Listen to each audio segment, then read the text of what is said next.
ॲग्रोव्हिजन मार्फत आज ही जी कार्यशाळा आयोजित केली आहे, या कार्यशाळेच्या निमित्तानं आज आपण इथं जमलेला आहात, त्याबद्दल मी सर्वप्रथम आपले स्वागत करतो. तसेच आपल्याशी संवाद साधण्याची संधी या ॲग्रोव्हिजननं दिल्याबद्दल मी आयोजकाचे देखील या ठिकाणी आभार मानतो. तर शेतकरी बंधूंनो, आज हा जो विषय आहे की संतुलित पीक पोषण किंवा संतुलित अन्नद्रव्यांचा वापर किंवा संतुलित पीक पोषणासाठी सूक्ष्म अन्नद्रव्यांचे महत्त्व, या सर्वांचा अर्थ एकच आहे. आपल्या सर्वांना माहीत आहे की पीक पोषणासाठी एकंदरीत 17 अन्नद्रव्यांची गरज आहे. परंतु आजपर्यंत आपण जी शेती करत आहोत त्या शेतीमध्ये 17 अन्नद्रव्य कोणताही शेतकरी वापरत नाही. मग आता काय करायला पाहिजे जेणेकरून आपल्याला या 17 अन्नद्रव्यांचा वापर शेतामध्ये करता येईल, आणि हे का आवश्यक आहे? माझ्यासमोर जी पिढी आहे ही नवीन पिढी आहे आणि यांना वारसा हक्कानं शेती मिळालेली आहे. आणि वारसा हक्कानं शेती म्हणजे शेत, माती का जमीन, हा फार मोठा प्रश्न आपल्यासमोर आहे. कारण स्वातंत्र्य मिळाल्यापासून जे आपण उत्पादन घेत आहोत वर्षानुवर्ष, ह्या उत्पादनामध्ये अन्नद्रव्याचा किती मोठा सहभाग आहे याबद्दल आपण कधीही विचार केला नाही. आज आपण पाहत आहोत मागच्या 50 वर्षापासून संशोधन देखील चालू आहे. या संशोधनाच्या आधारे वेगवेगळ्या प्रकारचे वाण निर्माण केलेले आहेत, वेगवेगळ्या प्रकारचे तंत्रज्ञान आलेलं आहे. या तंत्रज्ञानाच्या आधारे आपण पीक संरक्षणाच्या बाबतीत, जसं बीटी कॉटन आहे किंवा बीटी तंत्रज्ञान आहे, ज्यामुळं आळीवर देखील आपण आळीला देखील मज्जाव केलेला आहे. म्हणजे आपल्याला सर्वात महत्त्वाचं आहे की आपल्याला उत्पादन वाढवायचं आहे. आपला जो बेस आहे, आपला जो मूळ आहे, कुठल्याही प्रकारे आपल्याला उत्पादनात वाढ पाहिजे आहे. त्यासाठी आपण अनेक प्रयत्न करतो. पण राष्ट्रीय स्तरावर तसेच जागतिक स्तरावर अनेक प्रयोगांच्या आधारे असं सिद्ध झालं आहे की आता जर उत्पादन वाढ पाहिजे असेल तर आपल्याला पीक पोषणाशिवाय पर्याय नाही. आणि पीक पोषण म्हणजे केवळ नत्र, स्फुरद, पालाश हे खतं देऊन शक्य होणार नाही आहे. जर आपल्याला उत्पादनात वाढ पाहिजे असेल तर जे पिकासाठी आवश्यक 17 अन्नद्रव्य आहेत, या 17च्या 17 अन्नद्रव्यांचा वापर केला गेला पाहिजे, तरच त्या वाणाच्या क्षमते एवढं उत्पादन आपल्याला मिळणार आहे. अन्यथा हे उत्पादन आपण कितीही प्रयत्न केले तरी घेऊ शकणार नाही. मग आत्ताच का पीक पोषणाचा प्रश्न निर्माण झाला? कारण सुरुवातीची जी शेती पद्धती होती त्या शेती पद्धतीमध्ये सेंद्रिय खताचा वापर हा प्रामुख्याने केला जात असे. आपल्याला माहीत आहे की आपल्या अगोदर जे शेती करत होते त्यांनी सांगितलं की 3 वर्षाला एकदा सेंद्रिय खत टाका, म्हणजे आपल्या जमिनीचं पोषण होईल. या ठिकाणी मुद्दा असा आहे की जमिनीचं पोषण आणि पिकांचं पोषण ह्या 2 अत्यंत वेगवेगळ्या गोष्टी आहेत. आपण फक्त आपल्याला माहीत झाल्यापासून, हरित क्रांती झाल्यापासून 1965 नंतर केवळ रासायनिक खतांचा वापर करणं सुरू केलं आहे. या रासायनिक खतांच्या वापरामध्ये नत्र आणि स्फुरद या 2च खतांचा देखील आपण जास्त वापर केलेला आहे. परंतु प्रश्न येतोय की जे दुय्यम अन्नद्रव्य आहे, ज्याला कॅल्शियम, मॅग्नेशियम, गंधक, आणि जे सूक्ष्म अन्नद्रव्य आहेत, ज्याला लोह, तांबे, जस्त, मंगल, मोलाब्द आणि बोरान असे म्हणतो, यांचा वापर आपण केलेला नाही. मागच्या 5 वर्षापासून म्हणजे 2007 पासून या सूक्ष्म अन्नद्रव्यांच्या वापराकडे शेतकऱ्यांचं लक्ष गेलेलं आहे आणि वापर करत आहे. तो देखील वापर अत्यंत असंतुलित प्रमाणात आहे. आज आपण जे इथं समोर आहात, मी निश्चित सांगतो की 10% जास्त लोकांनी माती परीक्षण केलेलं नाही. आपला मूळ जे आहे की आपल्या जमिनीत आहे किती, आपल्याला द्यायचं आहे किती, आपल्या जमिनीचे प्रश्न कोणते आहेत की ज्यामुळं पीक पोषण होत नाही. कारण साध्या 1 किंवा 2 फवारणीद्वारे देखील जर पिकाचं उत्पादन वाढत असेल तर निश्चितच त्या प्रकारचे अन्नद्रव्य आपल्या जमिनीत कमी आहे. परंतु कोणीही असा प्रयत्न करत नाही की आपल्या जमिनीचं हेल्थ कार्ड, आरोग्यपत्रिका आपल्याजवळ असावी. ज्याही शेतकऱ्याला आधुनिक तंत्रज्ञानाच्या आधारे शेती करायची आहे, योग्य पीक पोषण करायचं आहे. सर्वप्रथम पहिली पायरी किंवा पहिली गरज जी आहे ती तुमच्याजवळ तुमच्या जमिनीचे गुणधर्म, त्याचबरोबर तुमच्या जमिनीत कोणते अन्नद्रव्य उपलब्ध आहेत, किती प्रमाणात आहेत किंवा होऊ शकतात का, ह्या सर्वात महत्त्वाच्या गोष्टी आहेत. परंतु आपण या गोष्टींकडे दुर्लक्ष करतो आणि जी बाजारात प्रचलित आहे त्या खतांचा वापर करतो किंवा कोणी सांगितलं त्या खतांचा वापर करतो, परंतु योग्य प्रमाणात अन्नद्रव्य किती दिले पाहिजेत याकडे आपण लक्ष देत नाही. तर आज आपण तेच पाहणार आहोत की कशा पद्धतीने दिल्या गेली पाहिजे, नेमकं या अन्नद्रव्याचं कार्य काय आहे आणि आपल्याला काय फायदा या अन्नद्रव्यापासून घेता येऊ शकतो. कारण सर्वांनाच माहीत आहे की आपला जसा आहार आहे, आहारावरच आपलं पूर्ण जीवन अवलंबून आहे, आपली कार्यक्षमता अवलंबून आहे, आपले काम जे करतो ती काम करण्याची शक्ती या आहारामार्फतच मिळते. मग जर आपल्याला पिकांचा जर आहार घ्यायचा आहे तर त्याबाबत काय काय केलं पाहिजे किंवा काय आवश्यक आहे ते आज आपण पाहूया.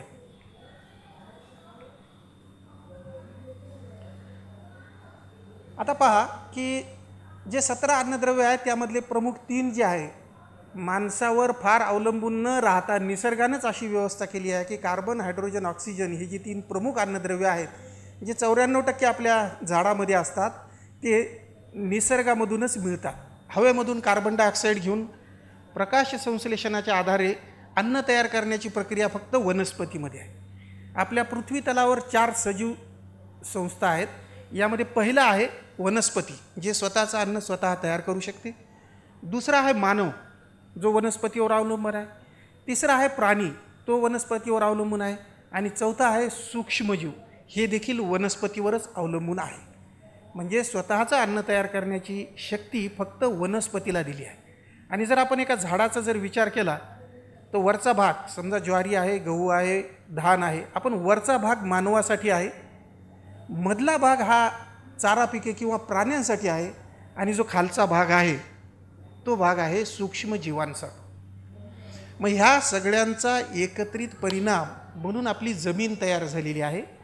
आणि मुळात जमिनीचे फक्त 4च घटक आहेत. खूप अवघड असं काही नाही आहे.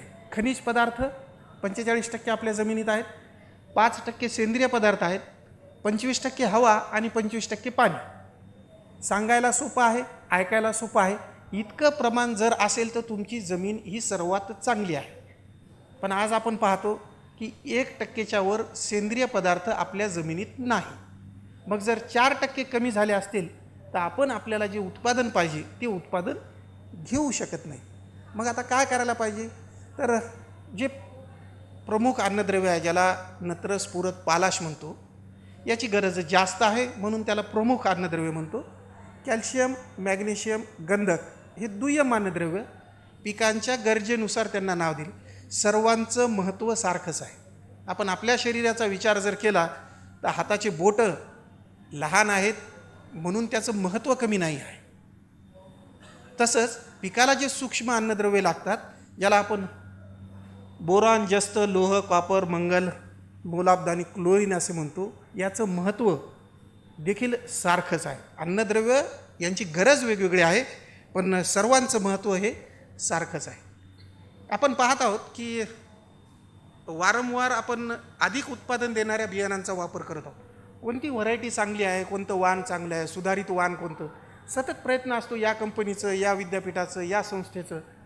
एकच की आपल्याला जास्तीत जास्त उत्पादन मिळावं. पण आपल्याला निसर्गाचा नियम माहीत आहे की कुठलीही गोष्ट नवीन तयार होत नाही आहे, फक्त रूपांतर होत आहे. म्हणजे ऊर्जेचा जो नियम आहे तो आपल्याला माहिती आहे, कशापासून तरी दुसऱ्या रूपात ऊर्जा तयार होते. म्हणजे जमिनीतल्या अन्नद्रव्य जेवढे आहेत त्याच्यापासून जे धान्य मिळणार आहे हे ऊर्जेचं रूपांतर आहे. मग जर धान्य जास्त प्रमाणात पाहिजे तर अन्नद्रव्य जास्त प्रमाणात पाहिजे, परंतु तेच आपलं चुकत आहे. कारण वर्षानुवर्ष शेती केल्यामुळं जमिनीत असलेल्या अन्नद्रव्यांचा उपसा हा अधिक प्रमाणात झालेला आहे आणि त्या प्रमाणात आपण जमिनीत अन्नद्रव्य दिलेले नाही.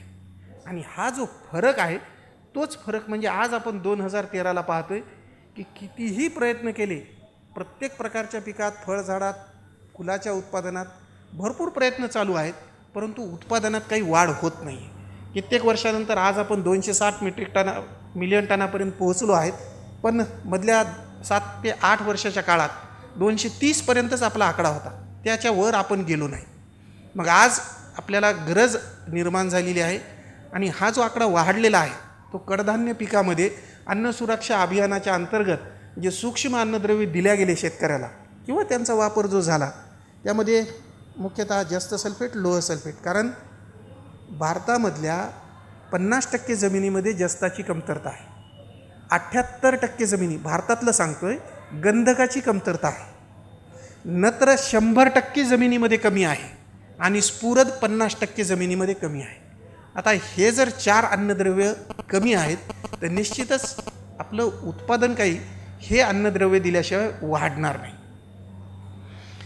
मोठ्या प्रमाणावर आपण रासायनिक खतांचा वापर देखील केलेला आहे, परंतु ते खतं म्हणजे फक्त नत्र, युरिया, DAP आणि पालाश या खताच्या बाहेर आपण अजून काही गेलेलो नाही आणि आपण त्या दृष्टीने विचार देखील केलेला नाही की आपल्याला काय अजून लागतं.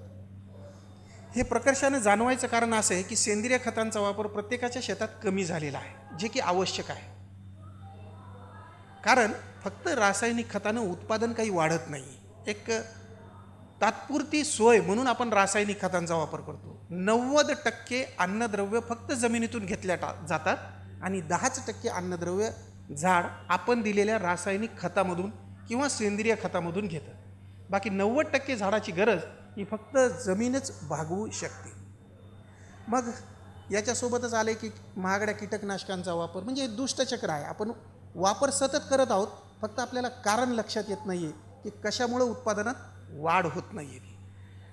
त्यानंतर प्रश्न येतो बऱ्याचशा भागात की अनियंत्रित सिंचन म्हणजे भरपूर प्रमाणात पाणी देणे एवढंच आपल्याला माहीत आहे. ऊसाच्या बाबतीत, केळीच्या बाबतीत किंवा इतर फळबागा ज्या आहेत आपण काय करत आहोत, पाणी देत आहोत.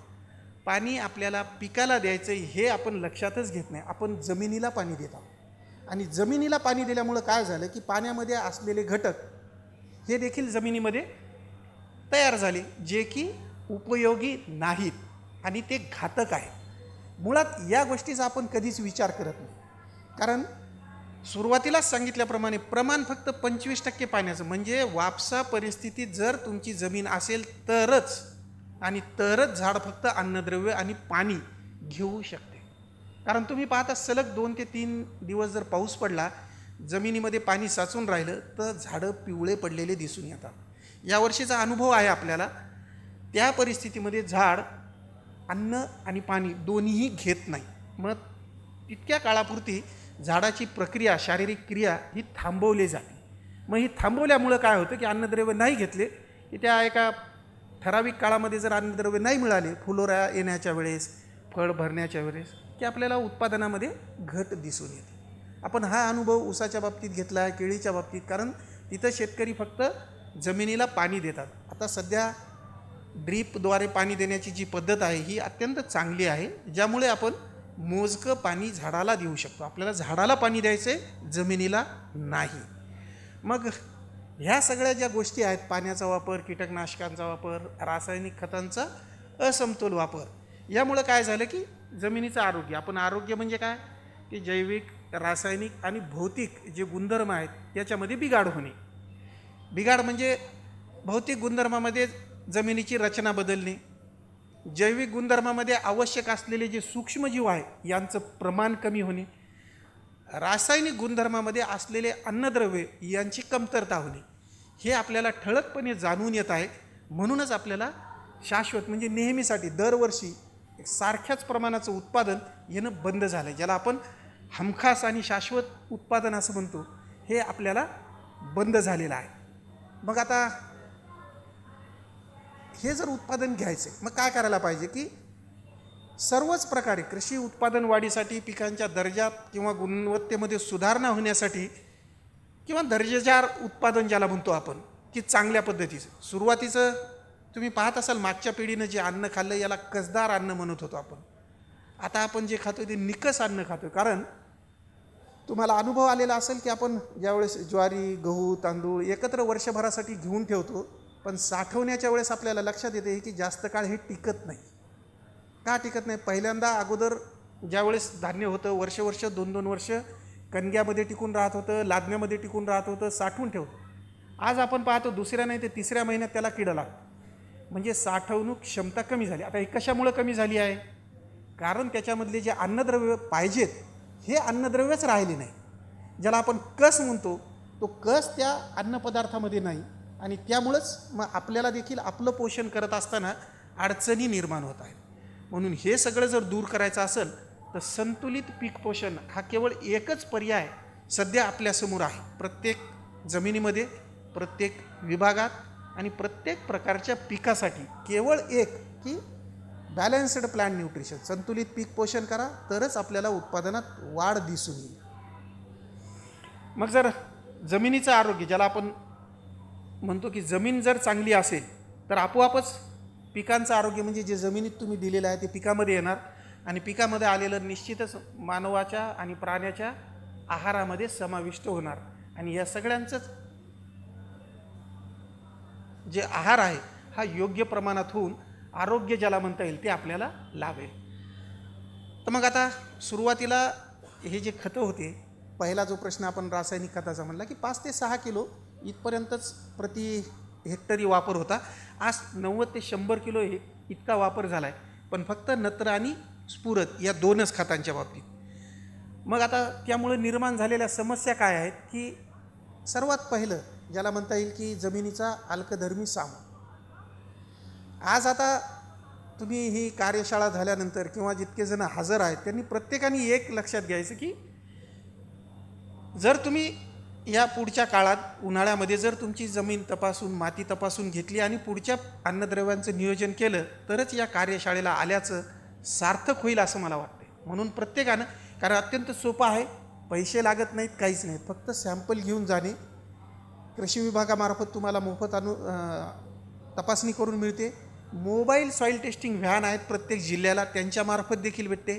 कृषी विज्ञान केंद्रामध्ये मोबाईल सॉईल टेस्टिंग व्हॅन आहेत, त्यांच्यामार्फत देखील भेटते.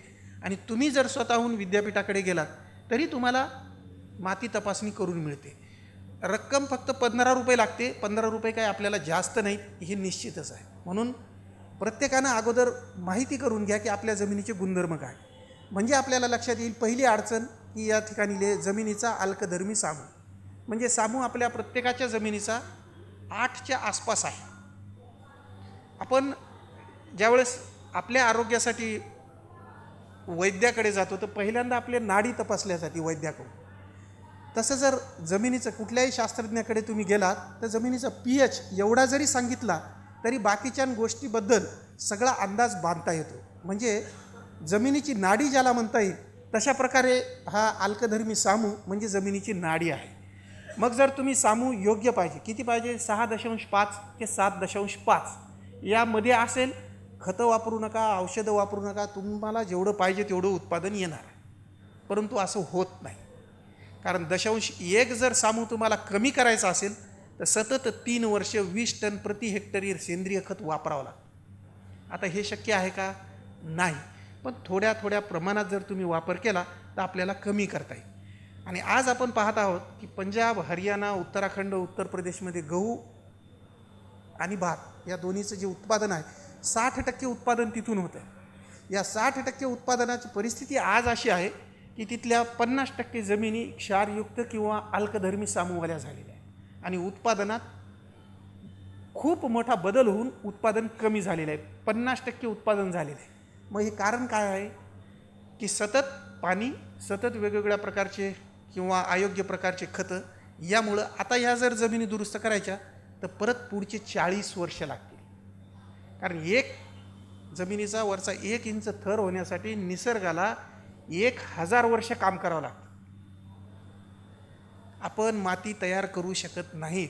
नैसर्गिकरित्या ही जी साधनसंपत्ती आपल्याला माती लाभलेली आहे, विचार करा, पाण्याच्या वाटे आपण किती मोठी धूप होऊन जाते आणि वरचं ज्याला आपण जमिनीचं फूल वाहून जाणे असा शब्द प्रयोग करतो. फूल म्हणजे सर्वात चांगलं जे आहे, वर सेंद्रिय पदार्थ असतात, अन्नद्रव्य उपलब्ध स्वरूपात असतात, हे मोठ्या पावसाच्या आधारे वरचं सर्व वाहून जातं म्हणजे आपण मातीचं रूपांतर सध्या रेतीमध्ये केलेलं आहे. पहा, तुम्ही शेतामध्ये जाऊन हातात माती जर घेतली तर तुम्हाला सुरुवातीला ओलावा जो लाभत होता, जो गारवा लाभत होता, तो आज नाही लाभत. रखरखत्या प्रकारची माती तुमच्या हातात येते. मग आपण म्हणतो की काय झालेलं आहे. कारण त्या प्रत्येक मातीच्या कणावर जो सेंद्रिय पदार्थाचा थर असतो तो थर आज नाही आहे, म्हणून एकमेकात ते मातीचे कण जोडल्या जात नाही. आपल्याला साध्या डोळ्यानं दिसत नाहीत अशा अत्यंत बारीक कणावर या सर्व रासायनिक क्रिया होत असतात आणि त्याद्वारे झाडांचं पोषण होत असतं. आपण साधा मातीचा कण जर पाहिला आपल्याला डोळ्यात दिसत नाही, त्याच्यात 100 कण आहेत की ज्याच्यावर अन्नद्रव्य टिकून असतात. तेच अन्नद्रव्य टिकून राहण्याचं काम आपण बाजूला केलेलं आहे, म्हणून अन्नद्रव्याची कमतरता दिसत आहे. मग अल्कधर्मी सामूह झाला, आपल्याला अन्नद्रव्य जमिनीत आहेत पण उपलब्ध स्वरूपात नाहीत. दुसरी गोष्ट आहे सेंद्रिय कर्ब. ह्या सगळ्याचा अर्थ एकच आहे, फक्त सांगण्याचा वेगवेगळा प्रकार आहे. की काय, सामूह वाढला म्हणजेच पर्यायाने सेंद्रिय कर्बाची कमतरता झाली. आता जसं तुम्हाला नाडीचं उदाहरण दिलं, सेंद्रिय कर्ब म्हणजे आपल्या रक्तामध्ये जसं हिमोग्लोबिन आहे, ते हिमोग्लोबिन म्हणजे हे जमिनीचं हिमोग्लोबिन आहे, ऑर्गॅनिक कार्बन.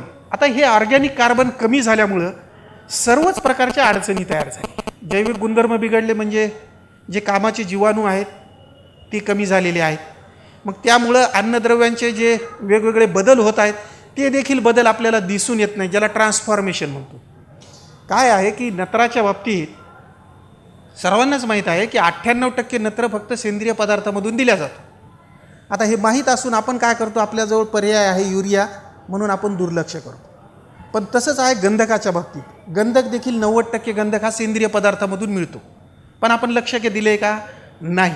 हे 2 घटक रासायनिक तर्फे दिल्या जात नाही, फक्त वापर करतो, दिल्यानंतर ताबडतोब लागू पडतात किंवा वाया जातात. मग जर सतत आपल्याला पाहिजे शाश्वत दरवर्षी प्रत्येक पिकाला, कारण एका वर्षात 3-3 पिकं आपण घेत आहोत, मग या प्रत्येक पिकाला नत्र लागलं पाहिजे, गंधक लागलं पाहिजे, फॉस्फरस मिळालं पाहिजे, तर सेंद्रिय पदार्थ आपण दिल्या गेले पाहिजे. आणि तेच नेमकं सेंद्रिय कर्बाची कमतरता आपल्या प्रत्येक ठिकाणी, म्हणजे जवळपास 60% जमिनीमध्ये भारतातल्या 0.5पेक्षा कमी सेंद्रिय कर्ब आहे. म्हणजे त्या जमिनीचं दुसरं जे घटक आहे, ज्याला आपण मानवाच्या आरोग्यातलं जसं हिमोग्लोबिन म्हणतो रक्तात, ते देखील कमी झालेलं आहे. आता उदाहरण देण्यासाठी कारण म्हणजे तुम्हाला हिमोग्लोबिनचं महत्त्व माहिती आहे की आपल्या शरीरामध्ये ते जर असलं तर बाकीच्या सगळ्या घटना, तशा प्रकारे या सेंद्रिय कर्बाची कमतरता आहे. तिसरं आहे एक पीक पद्धती. आता याच्यात तुम्ही किंवा मी बदल करू शकत नाही. ज्या हवामानात जे पिकं येतात, जमीन एकच आहे आपल्याकडे, वर्षानुवर्षे ती आपण पिकं घेणारच आहोत, परंतु सतत एकाच थरातले अन्नद्रव्य हे पिकाकडून घेतले जातात. म्हणजे जे पीक तुमच्याकडे आहे तेच तुम्ही बदल न करता खालच्या थरातले वरच्या थरातले, उद्देश असतो की आपण तृणधान्य घ्या, मग कडधान्य घ्या, कडधान्य खालच्या थरातले अन्न घेतात. निसर्गानं पहा व्यवस्था किती चांगली केलेली आहे की प्रत्येक कडधान्य त्याचं काम संपल्यानंतर पानं गळून पडतात जमिनीवर. उद्देश काय आहे? कारण 78% नायट्रोजन, ज्याला नत्र आपण उपलब्ध आहे, 0.001 देखील आपण वापर करू शकत नाही, झाड वापर करू शकत नाही. सर्वात जास्त लागतं झाडाला, पण झाड वापर करू शकत. मग ते कधी वापर करणार की सूक्ष्मजीवांच्या आधारे किंवा पावसाळी परिस्थितीमध्ये, ज्यावेळेस ते सूक्ष्मजीव त्याला बदल करून आणतील त्या हवेतल्या नत्राचं नायट्रेटमध्ये, मग तो नायट्रेट झाड घेऊ शकतो. म्हणजे एवढं निसर्गात उपलब्ध आहे.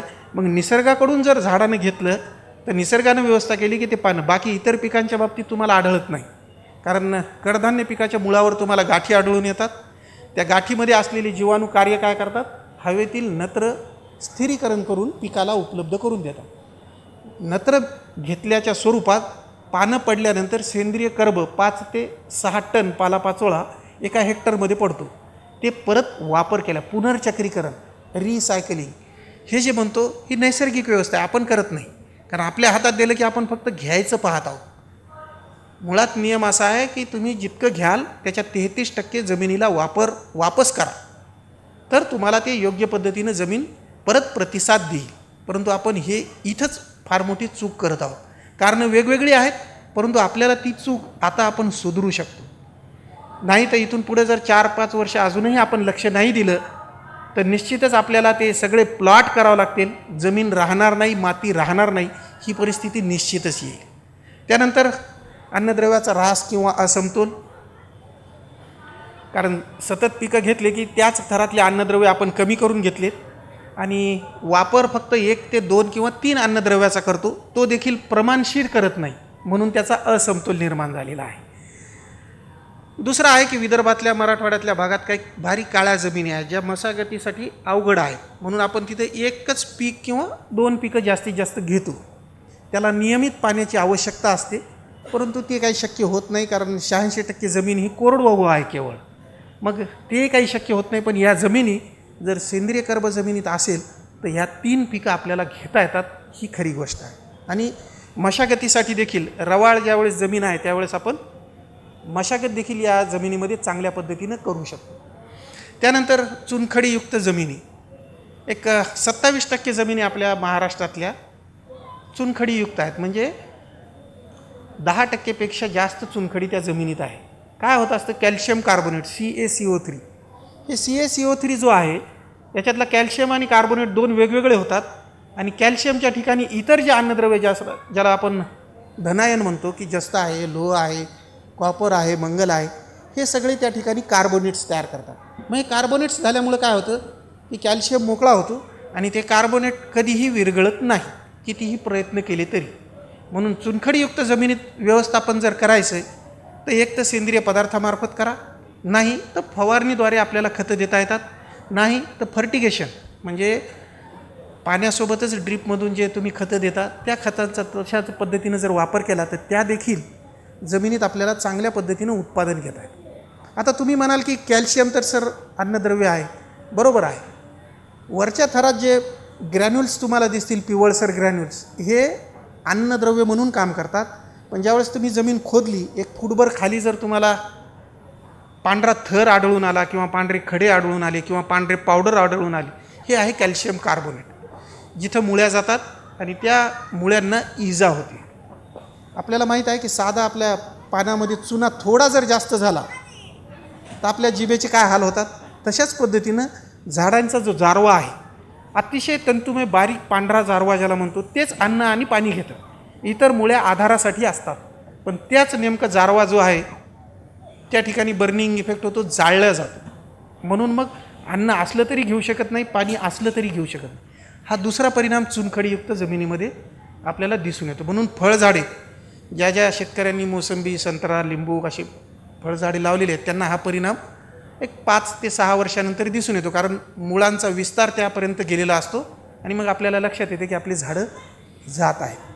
त्यानंतर अनियंत्रित सिंचनामुळं क्षारयुक्त आणि चोपण जमिनी झालेल्या आहेत, ज्याच्यामध्ये सोडियमचं प्रमाण वाढलेलं आहे, हे आपल्याला दुरुस्त करायचं आहे. मग या जमिनीमध्ये काही अन्नद्रव्य उपलब्ध असतात, काही नसतात, काही ठराविक परिस्थितीमध्ये आपल्याला उपलब्ध करता येतात. म्हणून याचं नियोजन वेगळं करणं आहे. आणि जमिनीची धूप होणे. एकच दिवस जर 100 मिलीमीटर पाऊस पडला तर निसर्गाची 1000 वर्षाची मेहनत वाया जाऊ शकते. आता याला आपल्याला माहीत आहे की चांगली गोष्ट आपण सगळ्यांच्या घरी म्हणतो की मुलांना, नवीन पिढीला वळण पाहिजे. आता वळण आपल्या शेतात आपण ज्यावेळेस म्हणतो, आपल्या शेताला बांध आपण टाकतो, त्याला म्हणतो वळण. राहिलेलं आहे का तुम्ही पहा, धुरे किती लहान झालेले आहेत. आणि हे वळण नसल्यामुळं आपल्याला नुकसान, आपल्याला वाटतं की चला 1-2 गुंठे जमिनी आपण मशागतीसाठी घेतलेली आहे, परंतु त्या 2 गुंठे जमीन मशागती घेण्यामध्ये जे वरचं फूल आहे, जे पाण्यावाटे वरचं वाहून गेलेलं आहे, हे तुम्ही कितीही प्रयत्न केले ते तयार करू शकत नाही. ते एका दिवसाचा जर जोरदार पाऊस झाला 100 मिलीमीटर तर ते वाहून जाऊ शकतं. म्हणजे अशी परिस्थिती आहे, आपल्या शेतीला वळण राहिलेलं नाही, ते देणं अत्यंत आवश्यक आहे. वळण म्हणजे शब्दशः अर्थ न घेता बाकी सगळ्याच गोष्टी त्यामध्ये आलेल्या आहेत. यामध्ये दाखवले की 2-3 प्रकारच्या वेगवेगळ्या जमिनी आहेत. आता जसं एकच औषध सगळ्यांना लागू पडत नाही, तसं एकच अन्नद्रव्य किंवा एकच पीक पद्धती सगळ्याच जमिनीसाठी योग्य नाही. मग ह्या थराच्यानुसार 3 वेगवेगळ्या प्रकारच्या जमिनी आहेत, उथळ आणि हलक्या जमिनी, मध्यम खोल जमिनी आणि खोल काळ्या जमिनी. या 3ही प्रकारच्या जमिनीमध्ये वेगवेगळ्या प्रकारचं अन्नद्रव्य व्यवस्थापन करावं लागतं. संतुलित शब्द योग्य आहे, परंतु हलक्या जमिनीमध्ये तुम्हाला 8 ते 10 अन्नद्रव्याची कमतरता दिसेल, मध्यम खोल जमिनी तुम्हाला चांगल्या दिसतील ज्यामध्ये 2 ते 3 अन्नद्रव्याची कमतरता असेल, आणि भारी काळ्या जमिनी ज्या आहेत अन्नद्रव्य भरपूर असतात परंतु उपलब्ध स्वरूपात नसतात, ते आपल्याला करावं लागतं. हे 3 मुख्य घटक आहेत या जमिनी व्यवस्थापन जर करायचे असतील किंवा या जमिनीत आपल्याला जर पोषण करायचं असेल पिकांचं. पहिला प्रश्न येतो, जसं तुम्हाला सांगितलं की जमिनीचा सामू हा 6.5 ते 7.5 का असायला पाहिजे, तर त्यामध्ये दिलं आहे पहा की सगळेच अन्नद्रव्ये त्याची रुंदी, म्हणजे ही रुंदी जी आहे ही दाखवती उपलब्धता. प्रत्येक अन्नद्रव्याची उपलब्धता आपल्याला 6.5 ते 7.5 यामध्येच जास्त दिसेल.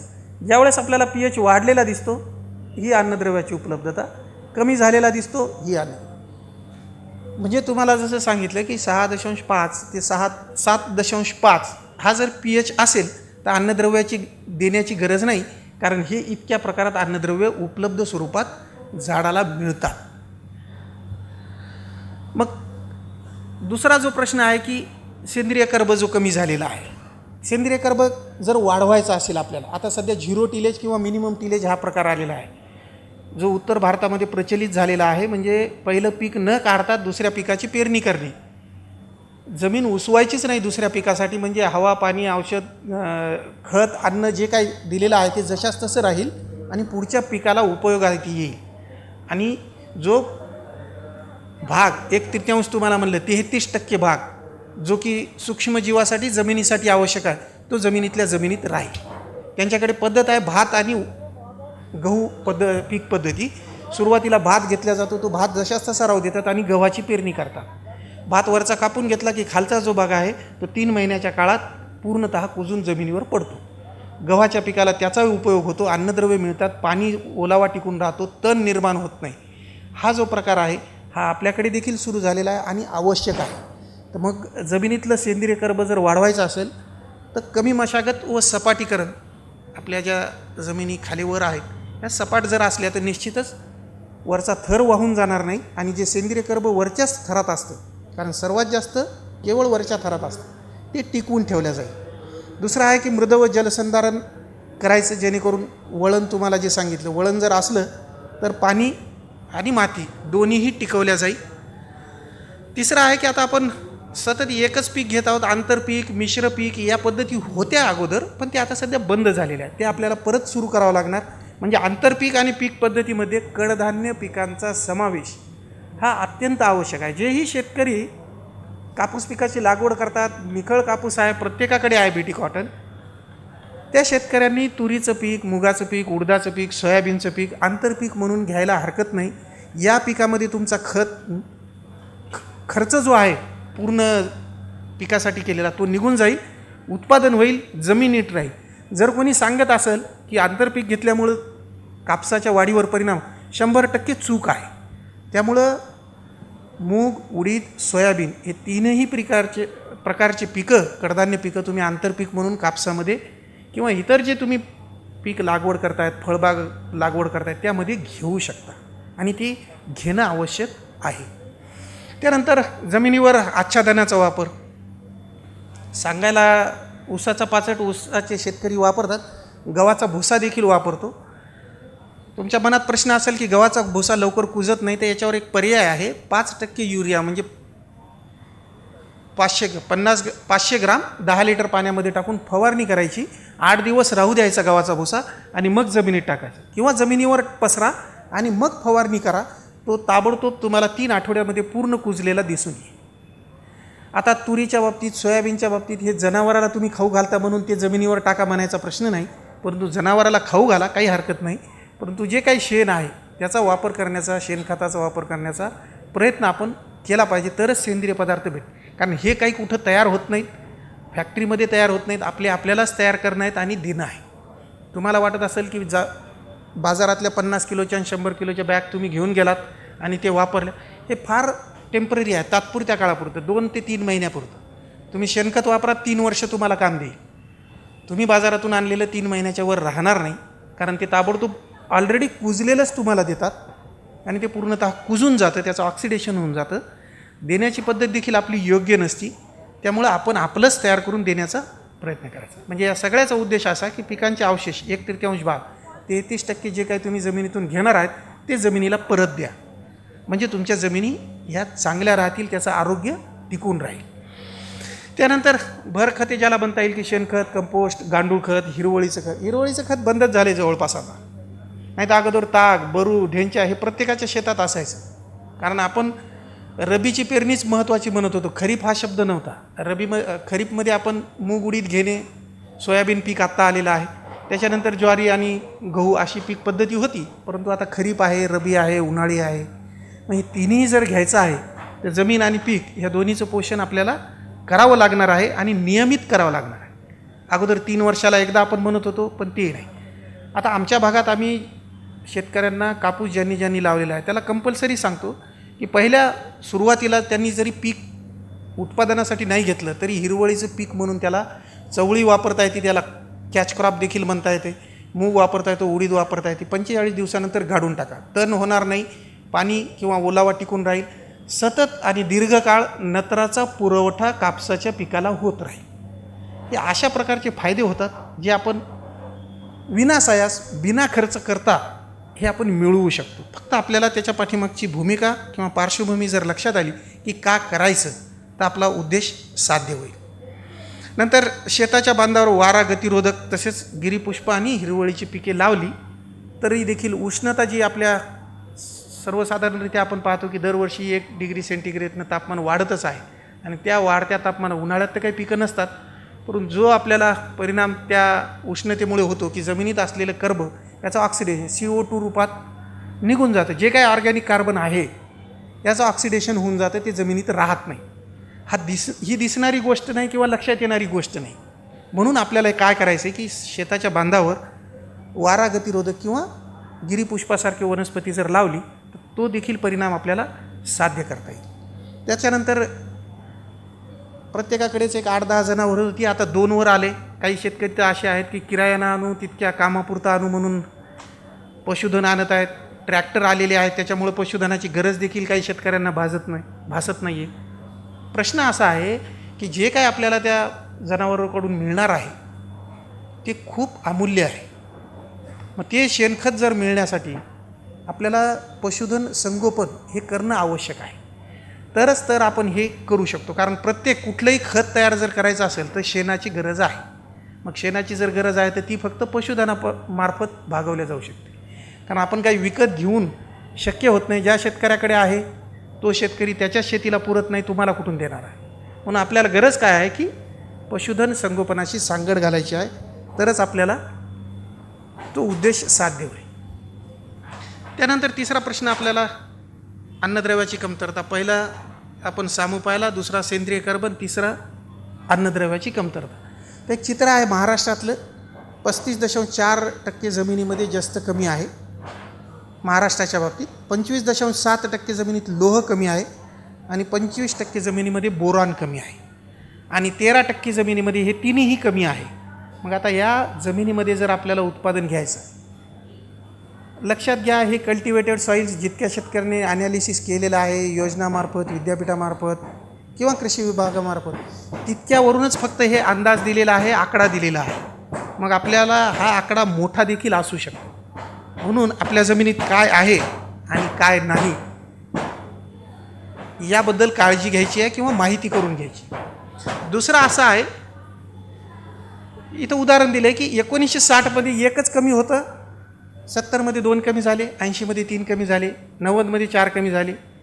असे हे वाढत आहेत. फक्त 1 जे कमी होतं ते आपण दिलं नाही म्हणून ही परिस्थिती येत आहे. आज अशी परिस्थिती आहे की 6 कमीत कमी प्रत्येकाच्या जमिनीमध्ये 6 अन्नद्रव्यांची कमतरता, 3 सूक्ष्म अन्नद्रव्ये, 2 मुख्य अन्नद्रव्ये आणि 1 दुय्यम अन्नद्रव्य प्रत्येकाच्या जमिनीमध्ये आहे आणि ती आपल्याला दूर करायची आहे. कारण हे सगळं पहिला अर्थ कशासाठी आहे, एकानंतर एक वाढत जाणे. कारण प्रत्येकाचा एकमेकांशी संबंध आहे. ही एक संस्था आहे. आपण असं केवळ एक नायट्रोजन, केवळ एक पोटॅशियम असं नाही म्हणू शकत. आपल्याला प्रत्येक अन्नद्रव्याचा एकमेकांशी संबंध प्रस्थापित झालेला आहे.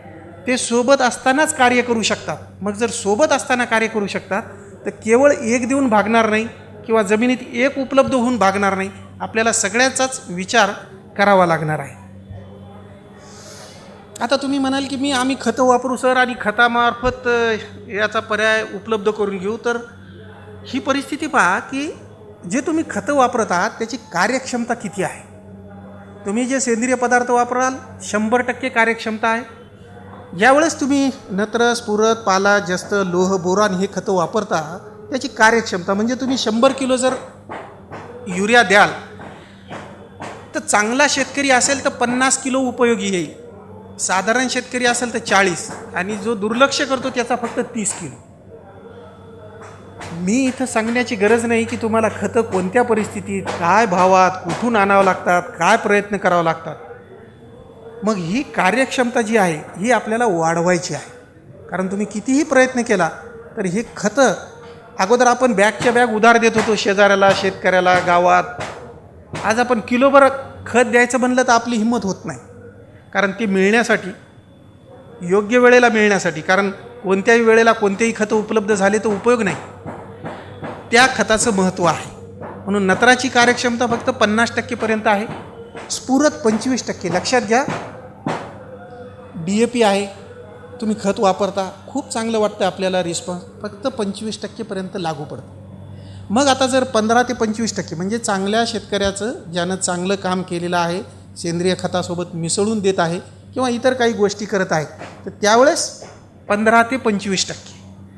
पालाशच्या बाबतीत 50 ते 60%. एक विशेष लक्षात घ्या, याच्यात फक्त नत्र 40% आपण उत्पादित करतो, 60% आयात करतो. स्फुरद 30% उत्पादित करतो, 70% आयात करतो. आणि बाकी खालचं हे सगळंच आयात करतो, आपल्या देशात तयार होत नाही. मग आता विचार करा, जर याच्यासाठी आपल्याला इतर देशावर अवलंबून राहावं लागत असेल तर आपली काय परिस्थिती आहे. आणि याचे भाव जर तुम्ही बाजारात पाहिले तर किती भाव आहे. हे 5% त्याची फक्त कार्यक्षमता आहे. म्हणजे तुम्हाला लक्षात येईल, 100 किलो दिलं फक्त 5 किलो लागू पडते. त्याच्यात 10% तुम्ही गरज भागवता, म्हणजे 500 ग्राम फक्त झाडाला पाहिजे. म्हणजे झाडाच्या 500 ग्राम गरजेसाठी तुम्हाला 100 किलो वापरावं लागत आहे.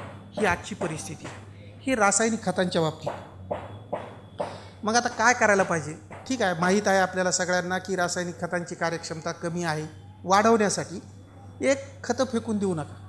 तुम्ही आत्ताच अनुभव घेतला असेल, मागच्या आठवड्यात गव्हाला शेतकऱ्यांनी युरियाच्या बॅग फेकून दिल्या, बरोबर आहे. म्हणजे 50% त्याने वाया घातलं, दुसरं दिलेलं 50% म्हणजे त्यानं दिलं फक्त 20 किलो. ही परिस्थिती आहे. पेरूनच खतं दिल्या गेली पाहिजे. दुसरा पर्याय आहे आपल्याकडे, फवारणीद्वारे. प्रत्येक वेळेसच आता कारणं तर सगळ्यांनाच आहेत की मजूर नाही, परंतु आपल्याला ते करणं आहे. कारण जर तुम्हाला 50 किलोची बॅग आहे आणि 5 किलो खत आहे, यामध्ये जर फरक लक्षात येत असेल की दोन्हीची किंमत किती आहे, तर तुम्ही मजुराला पैसे द्यायला मागे पुढे पाहणार नाही. कारण त्या 5 किलोमध्ये पूर्ण तुमचं 1 हेक्टर क्षेत्र फवारणी होऊ शकते आणि तेच तुम्ही 50 किलोची बॅग फेकून देता. म्हणजे झाडालाही नको, कशालाच नको, उपयोग होत नाही. मग ती कार्यक्षमता वाढवण्यासाठी आपल्याला खतं फेकून देऊ नका. दुसरी गोष्ट, कोरडवाहू शेतीमध्ये जो प्रश्न असतो की जमिनीत ओलावा राहत नाही, मग ओलावा असतानाच खतं द्या, जेणेकरून ते लागू होतील. कारण खत झाड काही जशास तसं घेत नाही, त्याचं रूपांतरण होत असतं, ज्याला आपण इथं नत्र, स्फुरद, पालाश म्हणतो. याचे रासायनिकदृष्ट्या एक छोटे छोटे कण अणू असतात, याच्यामार्फत आयन ज्याला म्हणतो आपण, धन आयन किंवा ऋणायन, ते झाड घेऊ शकते. झाड खतं किंवा खताचे दाणे घेत नाही, प्रक्रिया व्हावी लागते. म्हणून आपल्याला ते खतं पेरणी करताना बियाण्याखाली पेरून द्या आणि ओलावा असतानाच द्या, तरच त्याची कार्यक्षमता वाढू शकते. तिसरं दिलं आहे की पिकामध्ये खताच्या मात्रा ह्या मुळाच्या सानिध्यातच दिल्या गेल्या पाहिजे. कारण लक्षात घ्या, मुळांचा विस्तार प्रत्येक झाडाचा जर तुम्ही लक्षात घेतला तर वेगवेगळ्या प्रकारचा दिसतो आपल्याला. जारवा, ज्याला ॲक्टिव्ह रूट झोन म्हणतो, पांढऱ्या मुळ्या म्हणतो, ह्या फक्त वरच्या भागात आहेत. तुम्ही खूप खोलही खतं देऊ शकत नाही, खूप दूरही देऊ. 6 फुटावर कापूस लावला आहे, खत 3 फुटावर दिलं, 0 उपयोग. तुम्हाला कुठं द्यावं लागणार आहे, झाडाच्या 1 फुटाच्या जवळ. बांगडी पद्धत, रिंग पद्धत जी आपण करतो त्याच पद्धतीनं जर खतं दिल्या गेली तरच त्याचा वापर होतो. नाही तर फक्त तुम्ही खत जमिनीला दिल्या जातं, उपयोग 0. त्याच्यानंतर बाजारामध्ये आवरणयुक्त खते, ब्रिकेट्स किंवा सुपर ग्रॅन्युअल्स आहेत, याचा वापर करावा. त्याचं माहिती करून घ्यावी की कशा पद्धतीनं वापर करायचा, तर ते कार्यक्षम वापर आपल्याला त्याचा करता येतो. निंबोळी पेंडीच्या बाबतीत जर म्हणलं तर अत्यंत फुकट आपल्या शेतकऱ्यांना सगळ्यांना उपलब्ध आहे, काहीही पैसे लागत नाही, पण आपण ते वापरत नाही. जर युरियासोबत समजा 50 किलो युरिया आहे, तुम्ही 10 किलो जर निंबोळी पेंड वापरली फायदे सांगतो. निंबोळी पेंड वापरल्यामुळं तुम्हाला औषध जमिनीला देता. दुसरं सेंद्रिय कर्ब तुम्ही वाढवता. तिसरं नत्रासोबत किंवा त्या युरियासोबत दिल्यामुळं युरियाची कार्यक्षमता वाढवल्या जाते आणि दीर्घकाळपर्यंत हे नत्र उपयोगी येतं. म्हणजे अशा प्रकारचे 3 फायदे, म्हणजे संरक्षण देखील होतं, जमिनीत सेंद्रिय कर्ब देखील वाढतं, अन्नद्रव्याची उपलब्धता देखील वाढते. आता निंबोळी किंवा निंबोळीला पैसे लागतात असं काही म्हणू नका, कारण जितक्या शेतकऱ्यांना उन्हाळ्यात लिंबोळी भेटेल त्यांनी भरडून आणायची आणि ती वापरायची. प्रत्येक खतासोबत वापरल्यानंतर देखील त्याची कार्यक्षमता वाढते आणि उपयोग वाढतो. जमिनीमध्ये कमीत कमी औषधं फवारावं लागतील तुम्हाला पिकावर, कारण जर मुळातूनच तुम्ही झाड आरोग्यदायी केलं, त्याच्यामध्ये औषध गेलं. कारण तुम्ही पाहता बीटी म्हणजे काय आहे, बीटी म्हणजे आतूनच तो एक जीन टाकलेला आहे की ज्यामुळे ते संरक्षण होतं आळीपासून. तसं निंबोळीमधून जो आझारडिरॅक्टिन घटक आहे तो जर झाडामध्ये असला तर निश्चितच रूपानं जे सकिंग पेस्ट किंवा कॉम्प्लेक्स ज्याला म्हणतो, मावा, फुलकिडे, तुडतुडे, याच्यापासून आपल्याला संरक्षण मिळू शकतं. फवारण्या 2 जर कमी झाल्या, आता निंबोळी पेंडेला पैसे लागत नाहीत, फवारणीला लागतात. आपण खूप भारीची औषधं वापरतो, त्याचा देखील योग्य उपयोग होत नाही. मग त्याकरता निंबोळी पेंडेचा फायदा अशा पद्धतीनं होतो. त्यानंतर ज्यावेळेस आवश्यक आहे, जसं आपल्या अवस्था असतात, बाल्य अवस्था म्हणतो आपण, किशोर अवस्था, तरुण अवस्था, प्रौढ अवस्था, तशा पद्धतीनं झाडाचं आहे की सुरुवातीची व्हिजिटेटिव्ह ग्रोथ आहे, त्याच्यानंतर फांद्या येणे, फुलोरा येणे, त्याच्यानंतर फळ येणे आणि फळ परिपक्व होणे. त्या प्रत्येक अवस्थेमध्ये जर तुम्ही अन्नद्रव्य दिले, जे आवश्यक आहे ते द्या, ताबडतोब त्याचा 100% परिणाम दिसून येतो. कमी प्रमाणात देखील लागतात, म्हणजे तिथं खताची देखील तुमची बचत होते. फक्त खतं द्यायचे म्हणून पेरणी करतानाच किंवा सुरुवातीलाच भरपूर खतं पेरून किंवा जमिनीत टाकून देऊ नका, तरच तिथं बचत होईल.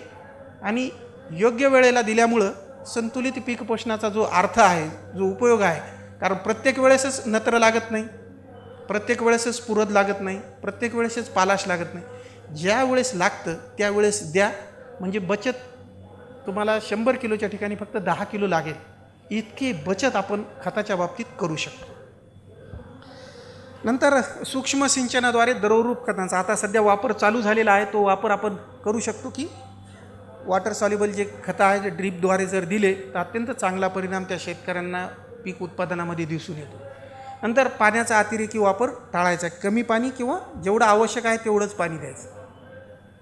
दुसरा पर्याय आपल्याला आहे की तृणधान्य पिकासाठी खतांचा 4-2-2-1 म्हणजे हे झालं प्रमाण. आता तुम्हाला लक्षात येईल संतुलन म्हणजे काय. आपण या प्रमाणात खतं देत नाही आणि हेच प्रमाण जर तुम्ही योग्य ठेवलं तर तुम्हाला सिरियल्स किंवा तृणधान्यासाठी आणि कडधान्यासाठी 1-2-1-1 या प्रमाणातच खतं दिल्या गेली पाहिजे. चौथं जे आहे ते गंधक आहे, नत्र, स्फुरद, पालाश आणि गंधक. तुम्ही विद्यापीठाची डायरी किंवा प्रायव्हेट कंपन्याचं इतर ठिकाणी पाहिलेलं आहे की 100-50-50 असे आकडे पाहता. चौथा आकडा आता हा प्रत्येकालाच 2002 पासून कंपल्सरी झालेला आहे. खताच्या बॅगवर देखील लिहितात सल्फर किती आहे, कारण FCOमध्येच तसं सांगितलं आहे की सल्फर तुमच्या खतामध्ये किती आहे ते लिहा, कारण 78% जमिनीमध्ये गंधकाची कमतरता आहे. मग त्यामुळं हे चौथं जे आहे आवश्यक म्हणजे अतिशय आवश्यक आहे की तुम्ही दिल्या गेलं पाहिजे. नंतर माती परीक्षणानुसारच किंवा ज्या शिफारशी दिलेल्या आहेत त्यानुसारच तुम्ही खताचा वापर करा. चुनखडीयुक्त जमिनीत किंवा ज्या प्रॉब्लेमॅटिक सॉईल्स आहेत, ज्याला चोपण, क्षारपण, त्या ठिकाणी सूक्ष्म अन्नद्रव्याचा वापर हा फवारणीद्वारे करावा, कारण खूप कमी लागत असतं. जर योग्य वेळेला तुम्ही दिलं तर त्याचा तुम्हाला उपयोग चांगल्या पद्धतीनं दिसून येतो. त्यानंतर पिकांचे अवशेष आणि हिरवळीच्या खतांचा वापर हा करायचा आहे. रासायनिक खतं ज्या ज्या वेळेस आपण देतो हे मिक्स करूनच द्यावेत असं सांगितलं आहे. कारण काय आहे की त्याच्यावर एक आवरण तयार होतं. जर मातीच्या कणासोबत संपर्क आला तर त्याच्यातलं 50% घटक वाया जातात किंवा फिक्स होतात किंवा जमिनीतच राहतात, ते पिकांना उपलब्ध होत नाही. पण सेंद्रिय पदार्थाच्या घटकावर जर असेल तर त्याची कार्यक्षमता वाढवल्या जाते. म्हणून आपण शक्यतोवर जेवढे रासायनिक खतं आहेत हे सेंद्रिय खतासोबत मिक्स करून दिले तर सर्वात चांगले रिझल्ट्स आपल्याला दिसून येतात. मग असं जर वापर केला तर निश्चितच आपल्या जमिनीचा सामू 6.5 ते 7.5 राहील. जीवाणू खते, ज्याला जैविक खतं आपण म्हणतो, रायझोबियम, ॲझॅटोबॅक्टर, ॲसिटोबॅक्टर, आझोस्पिरिलियम, हे जे खतं आहेत अत्यंत माफक दरात उपलब्ध आहेत. याचा जर वापर केला तर अतिशय चांगले रिझल्ट्स त्या ठिकाणी, म्हणजे जवळपास 30% ते 40% उत्पादनामध्ये वाढ केवळ या जीवाणू खतामुळे दिसून येते. बाकी सगळं सारखंच करा. एक लक्षात घ्या, या ठिकाणी तुम्ही कधीही, आपण शेतकरी आहोत, तुम्हीच सर्वात मोठे शास्त्रज्ञ आहात खऱ्या पद्धतीने. आम्ही एखाद्या गोष्टीचा थोडा फक्त जास्त अभ्यास केला म्हणून तुमच्या समोर आहोत. काय करणार आहे, मी सांगतो म्हणून, शास्त्रज्ञ सांगते म्हणून, अधिकारी सांगते म्हणून काहीच ऐकू नका कोणाचं. तुमचं शेत आहे, 1 एकर क्षेत्र आहे, अर्ध्या एकरमध्ये एक वेळ फक्त करून पाहायचं, अर्ध्या एकरमध्ये करायचं नाही. पुढच्या वर्षी तुम्हाला कोणीही सांगायची गरज पडत नाही. आपलं चुकतंय कुठं, मी सांगितलं की तुम्ही सगळ्या याच्यावर करणार, तुमचा तंत्रज्ञानावर भरोसा येणार नाही किंवा सगळ्याच याच्यावर नाही करणार. आपण तुलना जोपर्यंत करणार नाही, आणि तुलना कधी करायची, आपल्याला लक्षात येईल शेजाऱ्याच्या शेतात त्यानं काय टाकले याच्यावर देखील तुलना करता येत नाही. म्हणून काय करा, एक थोडा भाग, 1च वर्ष 6 महिने किंवा एका पिकासाठी हे सगळं जे सांगतोय कुठला तरी एक भाग करून पाहायचा. पुढच्या वर्षी तुम्हाला कोणीच सांगायची गरज नाही, तुम्ही अत्यंत चांगल्या पद्धतीने शेती करू शकता, ही गॅरंटी मी देतो. कारण फक्त तुम्हाला लक्षात आलं पाहिजे की आपण हा जो बदल केला आहे त्याच्यामुळं आपल्याला उत्पादनात वाढ, किंवा याच्यात एक चांगलं उदाहरण सांगतो की वय वर्ष 70, रिटायर झाल्यानंतर 10 वर्षानं शास्त्रज्ञांना हे देखील कधी कळालं की आम्ही नोकरी केली, रिटायर झालो आणि आमची शेती करायला गेलो, मजुरानं पंप फक्त कंटाळ्यामुळं अर्ध्या क्षेत्रावर फवारला आणि ते गेला निघून. पुन्हा 8 दिवसानं शेतात गेल्यानंतर अर्ध्या क्षेत्रावर जो फवारले तिथलं पीक दिसलं आणि अर्ध्या ज्याच्यावर फवारल्या गेलं नाही. चुकीमुळं, मुद्दामहून केलं नाही, चुकीमुळं लक्षात आलं की आपण हे फवारलं जे आहे ते 1% म्हणजे 100 ग्राम 10 लिटरमध्ये टाकू, त्याच्यामुळं इतकी उत्पादनात वाढ झाली. म्हणजे हे कसं आहे की तुम्ही जोपर्यंत करणार नाही तोपर्यंत लक्षात येणार. म्हणून तुम्ही तुमच्या शेतावर फक्त करून पहा, एका पिकापुरतं एक पाटाभर रान, 3 तास 4 तास, अर्धं रान, काय जे तुम्हाला शक्य होईल. त्यानंतर तुम्हाला परत कोणीही तंत्रज्ञान सांगायची किंवा ऐकायची गरज पडणार नाही. तो फरक जो होईल ते तुम्हीच एक थोडा बदल केल्यामुळं जो आहे ते तुमच्या लक्षात येईल. नंतर जिप्समचा वापर आपण सांगतो की चुनखडी विरहित जमिनीत करायचा. आता हे सरसकट शेतकरी करतात की ज्यांच्याकडे कॅल्शियम कार्बोनेट आहे, चुनखडी आहे, 5%पेक्षा जास्त आहे तरी वापरतात, परत चुना टाकतात आणि असलेले अन्नद्रव्य कमी करून घेतात. तर त्या ठिकाणी ते शेतकऱ्यांनी करू नये, जेणेकरून त्याला त्या जिप्समचा उपयोग होईल. कारण उन्हाळी भुईमुगासाठी, शुगरकेनसाठी जिप्समचा वापर, जे काही तेलवर्गीय पिकं आहेत या सगळ्यासाठी किंवा कडधान्य पिकासाठी शेतकरी करतात. फक्त काळजी घ्यायची की आपल्या जमिनीचा मध्ये चुनखडी 5%पेक्षा कमी असावी, तरच ते आपल्याला, कारण त्या जिप्सममधून तुम्हाला फॉस्फरस भेटणार आहे, कॅल्शियम भेटणार आहे, सल्फर भेटणार आहे, 3 घटक भेटतात, म्हणून ते वापरायचं आहे. ज्यांच्याकडे सॉईल टेस्टिंग रिपोर्ट आहे त्याच्यावर मागच्या बाजूला हे सगळं दिलेलं असतं की किती प्रमाणात खतं वापरायचे. म्हणजे शिफारस केली आहे 100 किलो, तर तुमच्या जमिनीत किती आहे, अत्यंत कमी आहे, कमी आहे, मध्यम आहे, भरपूर आहे, साधारण भरपूर आहे किंवा अत्यंत भरपूर आहे, त्या स्वरूपात आपण द्यायचं आहे. विनाकारण जमिनीला जे आवश्यक नाही ते खतं किंवा अन्नद्रव्य देऊ नका, त्याच्यासाठी हे सांगितलेलं आहे. आपल्याला लक्षात येतं की आपण थोडं एक चित्र स्वरूपात बघूयात की अशा प्रकारच्या अडचणी आपल्याला लक्षात येतात. पिकामध्ये अन्नद्रव्याची कमतरता, एक लक्षात घ्यायचं, ज्याही वेळेस कमतरता आपल्याला दिसून येते त्यावेळेस आपण मराठीत काठाला लागलेलं आहे, म्हणजे खूपच कमी प्रमाण झालेलं आहे, त्यावेळेसच झाड आपल्याला कमतरता दाखवतं. नाही तर झाडामध्ये निसर्गतः थोडी शक्ती असते की थोडं जरी प्रमाण कमी असलं तर ते इतर घटकापासून घेऊ शकतं किंवा मॅनेज करू शकतं. परंतु सगळेच्या सगळं जर आपल्याला लक्षात यायचं असेल, ज्याला आपण हिडन हंगर म्हणतो, म्हणजे तुम्हाला गरज आहे परंतु भेटलं नाही, तर त्या स्वरूपामध्ये हे अन्नद्रव्य जर पाहिजे असतील तर हे लक्षणं तुम्हाला दिसून येतील की प्रत्येकाचं वेगवेगळं ठिकाण आहे, पॅटर्न आहे. एवढंच की कोणत्या पानावर दिसते, कोणत्या काठाला दिसते, कुठे मधल्या पानावर दिसते, कुठं टोकाच्या, म्हणजे प्रत्येक अन्नद्रव्य हे सरावाने येईल. एकाच दिवसात, एका घंट्यात ह्या येणाऱ्या गोष्टी नाही आहे. फक्त यामध्ये सांगण्याचा उद्देश की वेगवेगळ्या प्रकारे लक्षणं आपल्याला झाडावर दिसून येतात. झाडं आपल्याशी बोलतात, फक्त आपल्याला वेळ पाहिजे की त्याच्याकडे काय झाले पाहायला, म्हणजे लक्षात येईल की या झाडाला याची कमतरता आहे आणि आपण हे खत किंवा अन्नद्रव्य दिल्या गेलं पाहिजे, तर आपल्याला पोषणाचा उद्देश साध्य करता येईल. हे पहा, कुंडीमध्ये जे प्रयोग घेतो त्या प्रयोगामध्ये लक्षात येते की एका कुंडीमध्ये तुम्हाला वाढ आणि दुसऱ्या कुंडीमधली वाढ, हे फक्त फरक आहे पोषणाच्या बाबतीत. टमाट्याचं झाड आहे, 2 फरक तुम्हाला ताबडतोब. तुलना जोपर्यंत तुम्ही करणार नाही तोपर्यंत लक्षात येणार नाही शास्त्र काय, विज्ञान काय आणि त्याच्या पाठीमागचं तंत्रज्ञान काय आहे. ह्या शिरा हिरव्या राहिलेल्या आहेत, ज्याला लोहाची कमतरता म्हणता येते. आणि इकडं दुसऱ्या स्लाईडमध्ये जस्ताची कमतरता आहे मका पिकावर. मग आता हे दोन वेगवेगळे प्रकार आहेत, लोह आणि जस्त. ह्या दोन्हीचे जे लक्षणं आहेत, नवीन पान आणि जुने पान. नवीन पानावर लोहाची कमतरता दिसते, जुन्या पानावर जस्ताची कमतरता दिसते. हे जर लक्षात आलं तर आपल्याला शेतामध्ये प्रत्येकाच्या आहे. मी तुमचं शेत न पाहता देखील सांगू शकतो. तुम्ही जर शेतात गेलात आता तर तुम्हाला वाटेल की मग सगळ्याच पिकानं दाखवायला पाहिजे. सगळे पिकं दाखवत नाही. एक एकर क्षेत्र आहे, त्याच्यातलं एक 5 ते 10 गुंठे क्षेत्रावर तुम्हाला कमतरता वगैरे जाणून येईल. सर्व पिकावर कमतरता दिसून येत नाही. आणि आपल्याला तेच नेमकं चुकतं की आपण म्हणतो सगळ्याच्या सगळेच झाडं खराब व्हायला पाहिजेत. तसं होत नाही. ते एक लक्षण आहे, सिम्पटम आहे. त्याचा आधार घेऊन आपण पुढचं नियोजन करायचं आहे. यामध्ये बघा, कापसाच्या बाबतीत जस्ताची कमतरता आहे, मंगल कमतरता आहे. हे चित्र आपल्याला बोलके आहेत, सांगतात. शेतामध्ये अशा प्रकारचे लक्षणं आपल्याला दिसून येतात ज्यावेळेस आपण पीक घेतो. बोरानची कमतरता. बोरान काम काय करतं हे पहा. बोरानमध्ये बोरान न देता जर कणीस केवढा आहे आणि बोरान दिल्यानंतर कणीस केवढा आहे. दुसरं मोहरीचं झाड आहे. पहा आता किती मोहरीला पलीकडे तुम्हाला फुलं दिसून येतील आणि तेवढ्या प्रमाणात तुम्हाला उत्पादनात वाढ दिसून येते. घटक छोटा आहे, परंतु लक्षात येतो की त्याच्यामुळं किती बदल होतो. कापसाचं उदाहरण पहा. ज्या ठिकाणी काहीच दिलेलं नाही, ज्या ठिकाणी बोरान आणि जस्त दिलेलं आहे, त्या ठिकाणी बोंड पहा. दुसरं मोसंबीचं झाड आहे. त्या मोसंबीच्या झाडामध्ये आयर्न क्लोरोसिस ज्याला म्हणू आपण, म्हणजे लोहाची कमतरता, ती ताबडतोब दिसून येते. भुईमुग आहे. फक्त एका स्प्रेमुळं भुईमुगामध्ये 2 प्लॉट तुम्हाला दिसतील. प्रयोग म्हणजे काय? प्रयोग म्हणजे असेच की 2-4 प्रकारे वेगवेगळं काय करतोय ते पाहणे आणि त्याची तुलना करणे, यालाच प्रयोग म्हणतो. मग हा जर प्रयोग आपल्याला करायचा तर आपल्या शेतावरही करू शकतो आपण. मी एखादी गोष्ट सांगितली त्याचा अवलंब करा. अजून कोणत्या कंपनीवाल्याने एखादी सांगितली त्याचा, जे तुम्हाला योग्य वाटेल, जे तुम्हाला चांगलं वाटेल, तुमच्याच शेतात तुम्हाला लक्षात येईल की आपण कशाचा आधार घेऊन उत्पादनात वाढ केलेली आहे. अन्यथा हे लक्षात येणार नाही. कारण तुम्ही सरसगट सगळ्या पिकासाठी पूर्ण क्षेत्रावर करता, ते अत्यंत चूक आहे. हे जर कळालं तर तुम्हाला तंत्रज्ञान माहीत झालं. त्यानंतर आता हरभरा शेतामध्ये आहे. प्रत्येकाच्या शेतामध्ये पिवळे पानं पडलेले तुम्हाला दिसून येतात. आयर्न क्लोरोसिस ज्याला म्हणतो, एफिस किंवा फेरस सल्फेटचा एक स्प्रे दिला तर हे सगळं रिकवर होतं.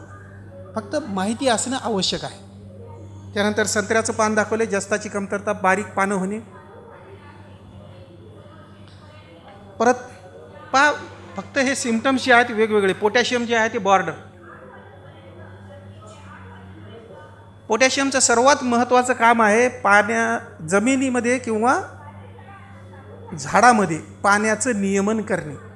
आता तुम्ही एखादा समजा पाण्याचा थेंब आहे कागदावर किंवा कपड्यावर टाकला, तुम्ही पाहता बाजूबाजूनं कमी कमी होत जाईल. थोड्या वेळानंतर मध्ये एक छोटा स्पॉट दिसेल. म्हणजे काय? हे पान जे आहे ते बाजूबाजूनं आतमध्ये, कडेनं आतमध्ये येत जातं. म्हणजे पाणी कमी होत आहे आणि त्या झाडामध्ये पालाशची कमतरता आहे. त्याचं ते लक्षण आहे. ते जुन्या पानावर आपल्याला दिसून येतं. ते आपण दुरुस्त करू शकतो. नंतर हे जे गुलाबी विटकरी रंगाचे जे सिम्पटम दिसते दुसऱ्या स्लाईडमध्ये, ते फॉस्फरस, स्फुरदाची कमतरता म्हणतो. पूर्ण जुनं पान पिवळं पडणे त्याला आपण नत्राची कमतरता म्हणतो. हे प्रत्येकाच्या अनुभवाला आलेलं असेल. सोयाबीनमध्ये अशा पद्धतीचे दृश्य सोयाबीन पिकामध्ये दिसून आलेले आहेत. हे वेगवेगळ्या प्रकारच्या अन्नद्रव्यांची कमतरता आहे. शेतावर जरी नाही तर तुम्ही विकत ज्यावेळेस घेता त्यावेळेस तुम्हाला लक्षात येते ग्रेपमध्ये जर अशा प्रकारचं असतं का, आपण आणू शकतो का, नाही. मग हे उत्पादनामध्ये कमी कशी होती तर बोरॉन डिफिशियन्सी. बोरॉनचं काम आहे फर्टिलायझेशन करणे, मनी तयार करणे किंवा फळ तयार करणे. मग हे जर व्हायचं असेल तर बोरॉन देणं आवश्यक आहे. नाही तर मग हे दुसरं तुम्ही गव्हाचं उदाहरण पाहता, बोरॉनची जर कमी असेल तर उत्पादनामध्ये लागलीच फरक दिसून येतो. एका अन्नद्रव्याच्या कमतरतेमुळे इतका फरक दिसून येतो. मग जर आपल्याला ते अन्नद्रव्य माहीत झालं की काय करायचं, पपई आहे, खडबड कुठलेही भाग झालेला आहे, ज्याचा शेप आकार जसा पाहिजे तसा नाही आहे, म्हणजे बोरॉनची कमतरता आहे. आता हे अजून सोपं आणि चांगलं उदाहरण, वाटाण्याची शेंगा आपण आणतो, विकत घेतो, खातो, पाहतो. एवढे जर दाणे भरलेले असतील तर बोरॉन आहे आणि खालचं जर चित्र असेल तर बोरॉन नाही. आता तुम्ही पहा, 8 दाणे तयार होणं, 2.5 दाणे तयार होणं.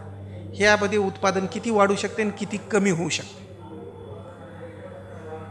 फुलकोबी आहे मधला, हे वरून दिसत नाही, पण मधला भाग खराब झालेला आहे. आपण फक्त वर पाहत राहतो, कारण अन्नद्रव्य वर जाणे आणि खाली येणे ही प्रक्रिया बंद झाल्यामुळे ते गड्डा वाढत नाही. आपण ते गड्डा लहानचा लहान घेऊन येतो. हे कापल्यानंतरच आपल्याला दिसते की मधून हे पोकळ झालेलं आहे. ही अन्नद्रव्याची कमतरता आहे. सूर्यफुलाचं फूल, एक फूल, दोन फूल, वाकडं फूल, तिरपं फूल, कुठल्याही प्रकारचे वेडं वाकडं जर झालं तर बोरॉनची कमतरता आहे, हे ताबडतोब लक्षात येतं. आणि बोरॉन किंवा आपण म्हणतो की काही पिकांना काही अन्नद्रव्य हे जास्त प्रमाणात लागतात, तर तशा पद्धतीमध्ये हे संत्रा मोसंबी तुम्ही पाहिलं तर मधला जो आहे काळा भाग झालेला किंवा साल जर जाड झालेली असेल, आपण साधारण विकत आणताना देखील जर पाहिलं साल जर जाड झालेली असेल तर त्या ठिकाणी अन्नद्रव्याची कमतरता आहे. काळे डाग पडलेले आहेत, मध्ये खराब झालेला आहे, आकार जो आहे त्याचा बिघडलेला आहे, अर्धा वाकडा तिकडा झालेला आहे, ते सगळं अन्नद्रव्याची कमतरतेमुळे. हा कुठला रोग नाही, काहीच नाही. हे दुसरं लक्षात येईल. मक्याचे कणस आहेत, जे काही योग्य आणि चांगलं किंवा नियमित आहे ते ठीक आहे, ज्याच्यामध्ये थोडा देखील बदल झाला ती अन्नद्रव्याची कमतरता आहे. एक ठराविक ठोकताळा तुम्हाला जर लक्षात ठेवायचा की साधारण जे मक्याचा भुट्टा पाहिला त्याच्यामध्ये तुम्हाला काही बदल जर दिसला, कुठल्या ना कुठल्या अन्नद्रव्याची कमतरता, नंतर कोणत्या अन्नद्रव्याची आहे त्याचा आपण शोध घेऊ, परंतु आहे हे निश्चित लक्षात येतं. काही अन्नद्रव्य पूर्णतः दिलेले आणि न दिलेले त्यामध्ये ही वाढीमध्ये बदल दिसतो, हे दुसरं चित्र. हे आमचे प्रयोग आहेत, आम्ही कुंड्यामध्ये करतो, काही याला देतो काही याला देत नाही. ते ताबडतोब दाखवतात कशा पद्धतीनं त्यामध्ये बदल दिसून येत होतो. यामध्ये देखील आपल्याला लक्षात येईल की दोन घड दाखवलेले आहेत, एक चांगला एक वाईट. त्यामध्ये की अन्नद्रव्याची कमतरता जर असेल तर जे काही उत्पादन आहे याचा दर्जा देखील व्यवस्थित राहत नाही, चांगला येत नाही, किंवा ज्याला आपण गुणवत्तापूर्ण दर्जेदार उत्पादन म्हणतो ते होत नाही. मग आता हे कमतरतेची कारणे काय? ह्या झाल्या कमतरता. पण याची कारणं काय? तर अधिक उत्पादन देणाऱ्या सुधारित आणि संकरित वाणाचा वापर करतोय आपण, जे सुरुवातीलाच पाहिलं की भरखते, सेंद्रिय खतांचा कमी वापर, रासायनिक खतांचा असंतुलित वापर. सूक्ष्म अन्नद्रव्य एक 5 वर्षापासून सुरू झालेत, पण त्याचा अगोदर नगण्य वापर होता किंवा अतिशय कमी होता, ते देखील प्रमाणशीर नव्हता. आणि वर्षातून सतत एकापेक्षा जास्त पिके, म्हणजे एकाच जमिनीतून 3-3 जर पिकं घेतली तर निश्चितच उपसा भरपूर होणार आहे. कारण जो नियम आहे निसर्गाचा ऊर्जेचं रूपांतर, याच्याशिवाय दुसरं काहीही नाही. अन्नद्रव्याची जी ऊर्जा आहे ती धान्याच्या स्वरूपात आपल्याला भेटत राहते. नेहमी एका जमिनीतून एकाच पिकाचे उत्पादन घेणे, हे याला आपण काही पर्याय काढू शकत नाही, परंतु खतांचं जर व्यवस्थापन केलं तर आपण एकच पीक दरवर्षी घेऊ शकू. संयुक्त किंवा अतिशुद्ध अशा सूक्ष्म अन्नद्रव्य, सुरुवातीला लोक सिंगल सुपर फॉस्फेट वापरायचे. सिंगल सुपर फॉस्फेटमध्ये सांगतो जस्ताचं देखील प्रमाण आहे, ते जस्त आपोआप जमिनीत टाकल्या जायचं, ते कमी प्रमाणात असायचं. आता आपण काय केलं, DAP वापरायला लागलो, 10-26-26 वापरायला लागलो, चांगले भारीचे खतं ज्याच्यात अन्नद्रव्य जास्त आहे. हे खतं तयार होत असताना काय आहे की त्याच्यातल्या इम्प्युरिटीज काढून टाकलेल्या असतात. मग ते काढून टाकल्यामध्ये जे इतर घटक आहेत ते आपल्याला भेटत नाहीत, आणि फक्त तो नत्र, स्फुरद आणि पालाश जो दिलेला आहे तेवढाच भेटत. म्हणून त्याला आपण अतिशुद्ध असे खतं म्हणतो. अगोदर सूक्ष्म अन्नद्रव्याचं मिश्रण थोडंफार येत होतं, ते कामी येत होतं, पण आता ते बंद झालेलं आहे. सतत बागायती पिकं घेतल्यामुळं जमिनीतील अन्नद्रव्याचं प्रमाण घटलेलं आहे. जमिनीतील आणि पिकातील या दोन्ही सूक्ष्म अन्नद्रव्याचं प्रमाण परस्पराचा संबंध आहे. तुम्ही पहा, जागतिक स्तरावर असे काही भाग आहेत की ज्या ठिकाणी जस्तरच्या लोहाची कमतरता आहे, त्या भागातल्या सर्वच लोकांच्या रक्तामध्ये लोह कमी आहे आणि पर्यायाने ॲनिमिया झालेला दिसून येतो. जगाच्या पाठीवर असा काही भाग आहे ज्या ठिकाणी जस्ताची पूर्णतः कमतरता आहे त्या जमिनीत, तिथलं उत्पादन घेता शेतकरी किंवा लोकसंख्या तिथलं अन्नधान्य घेते, त्या ठिकाणी कंपल्सरीली वंध्यत्व आलेलं आहे. म्हणजे तिथं प्रजनन होतच नाही आहे, जनावराचं नाही, माणसाचं देखील नाही.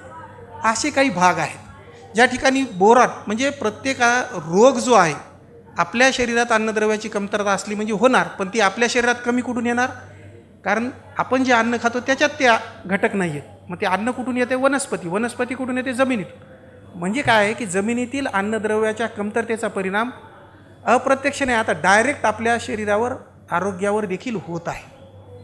मध्यंतरीच्या काळामध्ये पश्चिम महाराष्ट्रात ऊसाचं उत्पादन भरपूर असल्याकारणानं ऊसाचं वाढं आपण जनावराला खाऊ घालत होतो. आपल्या सगळ्यांनाच माहिती आहे तिथं दुग्ध व्यवसाय भरपूर आहे. काय व्हायचं तिथं की जनावराला कोको टॅबलेट्स द्यायचे. कशाकरता द्यायचे? कारण त्या वाड्यामध्ये कोबाल्ट आणि कॉपर हे 2 घटक असायचे नाही, कारण ते जमिनीत नाही. आणि मुळातच 6 मिलीग्राम पर डे जर असेल तरच दुधाचं उत्पादन चांगलं होऊ शकते, हे सगळ्या शेतकऱ्यांना माहीत आहे. मग जर चाऱ्यात येत नसेल तर कुठून द्या? म्हणून मग आर्टिफिशियली तयार करून त्या कोको टॅबलेट्स दिल्या जायच्या जनावराला, तरच ती डेअरीचं उत्पादन व्हायचं. म्हणजे काय, जमिनीत असलेल्या कमतरतेमुळे डायरेक्ट जनावराच्या दुधाच्या उत्पादनावर परिणाम झाला. त्यावेळेस या सगळ्या गोष्टी निदर्शनास आल्या. म्हणून देणं तर आहेच आपल्याला, फक्त जर दिलं तर ते झाडामध्ये येईल आणि झाडाचा आपोआपच मानव प्राणी किंवा प्राण्याला भेटून जाईल. पुन्हा उपलब्ध सूक्ष्म अन्नद्रव्य अतिशय क्लिष्ट अशा स्वरूपात जमिनीत रासायनिक अभिक्रिया होत असतात, ज्या की आपल्या सहजपणे लक्षात येत नाही किंवा आपण सहजपणे ते दुरुस्त करू शकत नाही. मग त्याचं काय आहे, कारणं काय आहेत की पाण्याचा निचरा जर होत नसेल तर मंगलाची किंवा मॅंगनीजची कमतरता दिसते. मुक्त चुन्याचं प्रमाण जर जास्त असेल तर जस्त आणि लोहाची कमतरता दिसते. क्षारवटवर चोपण जमिनी असेल तरी अन्नद्रव्य उपलब्ध होत नाही. जमिनीचा सामू जर जास्त असेल तर आपल्याला माहिती आहे 5 ते 6 अन्नद्रव्य उपलब्धच होत नाहीत किंवा त्याचं स्वरूप जे उपलब्ध नसतं. अल्कधर्मी आणि खडकाळ जमिनीमध्ये तुम्हाला किंवा हलक्या आणि उथळ जमिनीमध्ये जास्तीत जास्त अन्नद्रव्याच्या कमतरता दिसून येतात. मग आता तुम्हाला वाटत असेल की याचं महत्त्व काय आहे. साध्या एका शब्दात जर सांगायचं तर आपल्या आहारामध्ये जे मिठाचं महत्त्व आहे, आपण भरपूर खातो का मीठ? नाही, मोजकं पाहिजे आपल्याला, 6 मिलीग्राम पर डे. तेवढंच त्या मिठाचं जसं आपल्या आहारात महत्त्व आहे तसं ह्या सूक्ष्म अन्नद्रव्याचं झाडाच्या आहारामध्ये महत्त्व आहे. लागते अत्यंत कमी, पण प्रमाण थोडंही कमी जास्त जर झालं तर सगळंच बिघडून जाते. कारण आपल्याला माहिती आहे, आपल्याला जर मीठ जास्त झालं तर आपलं काय होतं, पारा चढतो, बरोबर आहे, आपण खाऊ शकत नाही. तसंच झाडाचं आहे, तुम्ही कितीही अन्नद्रव्य दिले तर झाड घेत नाही. म्हणून प्रमाण हे फक्त मोजकंच पाहिजे, जितकं पाहिजे तितकंच दिलं गेलं पाहिजे. मग काम काय आहे, हे काम काय करतं की योग्य प्रकारे इतर पोषणद्रव्यामध्ये सहाय्यक, पूरक, वाहक, नियामक, उत्प्रेरक म्हणजे फक्त घडवून आणण्याचं काम करतं. इतर अन्नद्रव्य वर नेणे, त्याचा उपयोग करणे, पुन्हा वापस येणे, इतर अन्नद्रव्यांच्या अभिक्रिया व्यवस्थित होणे याच्यासाठी काम करत राहतं. म्हणजे पाचन क्षमता वाढवते. जसं आपल्या शरीरात मीठ, तसं पिकांच्या पोषणाच्या बाबतीत सूक्ष्म अन्नद्रव्य याच्यापेक्षा अजून जास्त महत्त्व सांगायचं काम सूक्ष्म अन्नद्रव्याचं नाही. म्हणून हे सगळे जे कामं आहेत हे फक्त सूक्ष्म अन्नद्रव्यामार्फत केली जातात. म्हणजे काय आहे की ठराविक जर सांगायचं तर कर्ब म्हणजे फोटोसिंथसिस पूर्ण त्यामुळे होतं. मेटाबॉलिझम जे आहे पूर्ण प्लॅन्टचं, चयापचय क्रिया हे सूक्ष्म अन्नद्रव्यामुळे होतात. वाढ प्रेरक, आता नवीन प्रचलित झालेलं आहे की ग्रोथ रेग्युलेटर्स भरपूर वापरत आहे शेतकरी. NA वापरताय, GA वापरताय, IBA वापरतायत. हे जर झाडामध्ये तयार झालं तर आपल्याला काही अडचण आहे का? नाही. पण आपण वापरतो का? नाही. साधं काम आहे. जस्ताची एक फवारणी जर केली योग्य वेळेला वाढीच्या अवस्थेमध्ये तर हे सगळे घटक झाडाच्या मध्येच तयार होतात, वरून देण्याची गरज नाही. मग ज्या प्रमाणात झाडाला लागते त्याच प्रमाणात झाड तयार करतं. आपण जास्त तरी देतो, कमी तरी देतो, 10 ppm काय, 50 ppm काय, गणित आपलं चालू राहतं, पण त्याचा पाहिजे तसा उपयोग होत नाही. आपण मिक्स करून देतो. हे सगळे जे आहेत हे प्रकार सर थांबवले. तुम्ही जास्त सल्फेट द्या किंवा जास्त द्या, जास्त ऑक्साईड द्या, जास्त चिलेट द्या, कुठल्याही स्वरूपात जास्त झाडाला जर मिळालं तर हे सगळे वाढ प्रेरक द्रव्य झाडामध्ये आपोआपच तयार होतात. आपण परेशान होत राहतो, इतर वापरत बसत राहतो, रिझल्ट येत नाही, एकदा हे नाही तर ते नाही. मग जर मुळातच आपण जास्त जर दिलं तर ह्या सगळ्या वाढ प्रेरक द्रव्यांची जी उत्पत्ती आहे ती झाडामध्ये होत असते. पूर्ण जर जैविक रासायनिक ज्या क्रिया म्हणतो आपण त्या घडवून जर आणायच्या असतील तर त्याला एन्झाईम्स लागतात. ते एन्झाईम्स जे आहेत त्या एन्झाईम्सला ॲक्टिवेट करण्याचं काम या सूक्ष्म अन्नद्रव्यांमार्फत होतं, कारण त्याचा भाग म्हणून हे अन्नद्रव्य काम करत राहतात. मग इतर अन्नद्रव्य जे दिलेले आहेत याचं शोषण होणे आणि आपोआपच जो भरपूर ज्याचा आहार चांगला आहे, संतुलित आहे, तो आजारी पडत नाही. तर मग आपण लिहिलं आहे की पीक रोग आणि किडीला बळी पडत नाही. आता रोग प्रतिकारक क्षमता तयार करण्याचं काम या सूक्ष्म अन्नद्रव्यामुळं झाडामध्ये होतं. मग हे जर व्हायचं असेल तर आपल्याला सूक्ष्म अन्नद्रव्य वापरावं लागणार आहेत योग्य वेळेला आणि योग्य प्रमाणात. आता पहा, एकच बोरॉन तिथे दाखवले, ग्रोथ दाखवले, फर्टिलिटी दाखवले आणि मायग्रेशन ऑफ शुगर. हे काय, जसं आपल्याला आपल्या अवयवांना काम दिलेलं आहे आपल्या शरीरामध्ये, तसे काम हे अन्नद्रव्याला दिलेले. याच्या व्यतिरिक्त दुसरा कुठलाही घटक ते काम करू शकत नाही. मग आता जर ते करत नसेल तर एवढे एक घटक जर कमी असेल तर तुम्ही लक्षात घ्या, हे सगळे कामं त्या झाडाचे बंद पडतात, व्यवस्थित होत नाहीत, चालू राहत नाहीत. कॉपर अक्षरशः दुर्लक्षित आहे, परंतु कॉपरमुळं किती गोष्टी होतात तुम्ही लक्षात घ्या. सगळ्याच प्रक्रियेमध्ये कॉपरचा सहभाग आहे.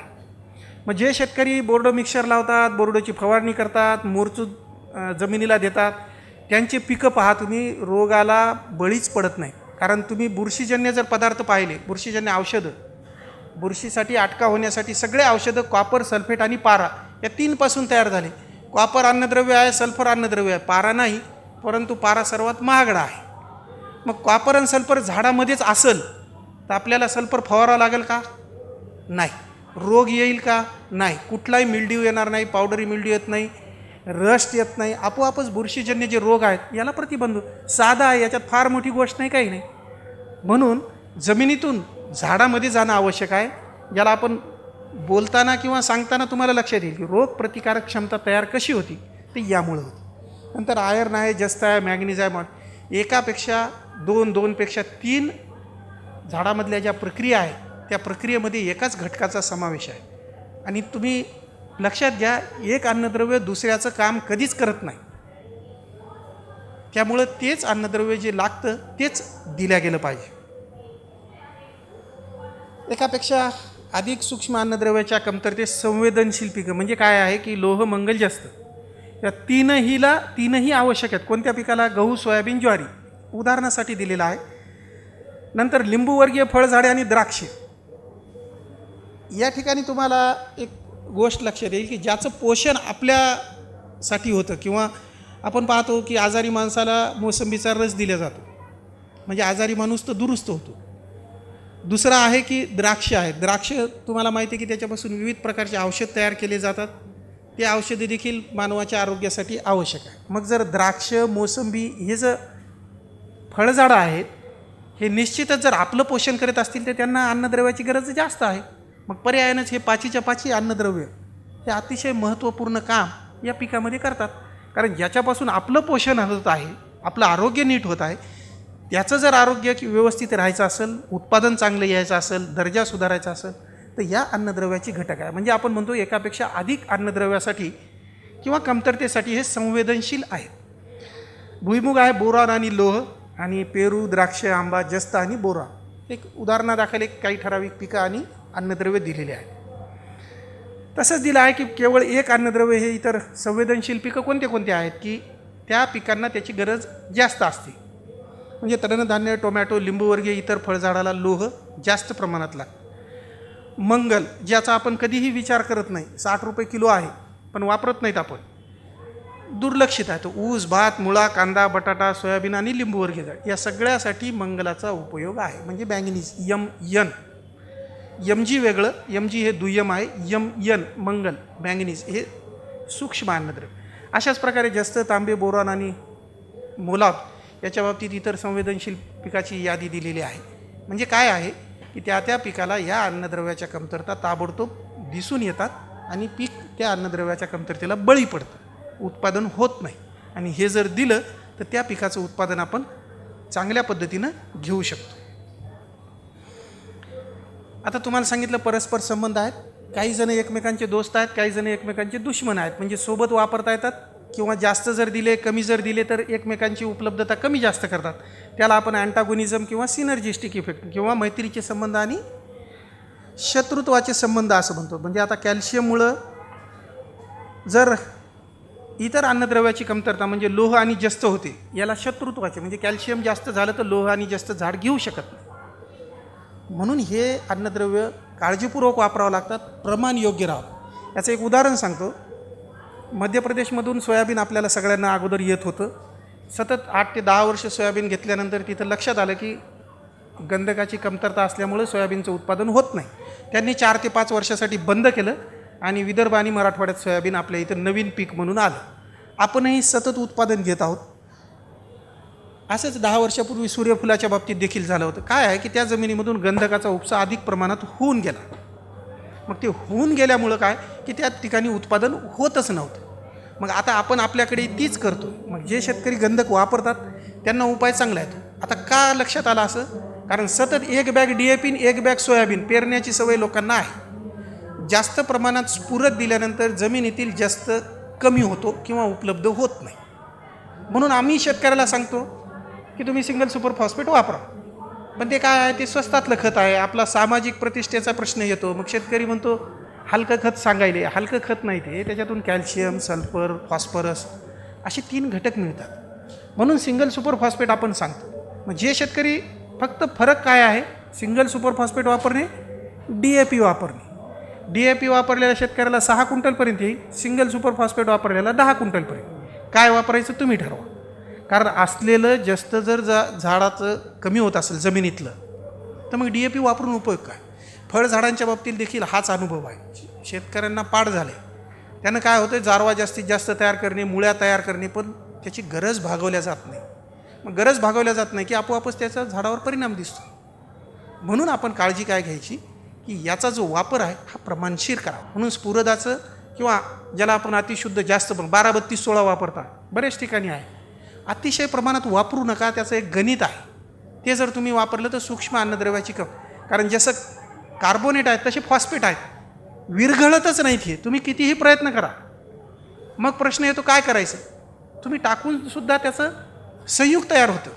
जास्त सल्फेट टाकलं आणि DAP टाकलं, संयुग तयार होतं. झिंक फॉस्फाईड, फॉस्फरसही उपलब्ध होत नाही, जास्त उपलब्ध होत नाही. म्हणून हा जो शत्रुत्वाचा संबंध किंवा मित्रत्वाची हा देखील महत्त्वाचा भाग आहे. तो अभ्यास करून देखील करायचा, जेणेकरून फवारणी करताना आपल्याला लक्षात येईल की 2 कोणते एकत्र करायचे आणि कोणते नाही. याचं महत्त्व आपल्याला आता सूक्ष्म अन्नद्रव्याचं मला वाटते लक्षात आलेलंच आहे. थोडक्यात जर सांगायचं असेल तर सूक्ष्म अन्नद्रव्याचा वापर न केल्याने होणारे दुष्परिणाम ताबडतोब दृश्य स्वरूपात नसतात, दिसत नाही.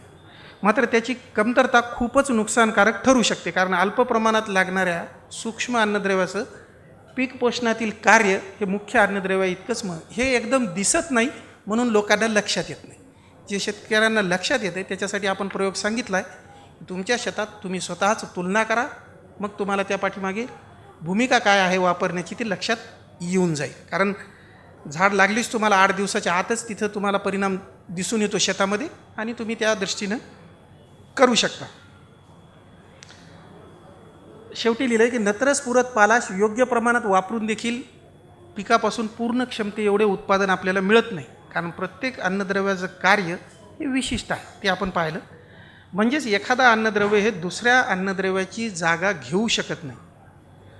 पर्यायानं योग्य प्रमाणात व कार्यक्षम स्वरूपात सूक्ष्म अन्नद्रव्यासाठी जो वापर करायचा आपल्याला तो नियोजन आणि व्यवस्थापन करणं आवश्यक आहे. किती वापरायचं, काय वापरायचं, एक थोडक्यात दिलेलं आहे. आता हे मी फार सांगत बसत नाही. आपल्या मनात काही प्रश्न असतील ते आपण प्रश्न घेऊया.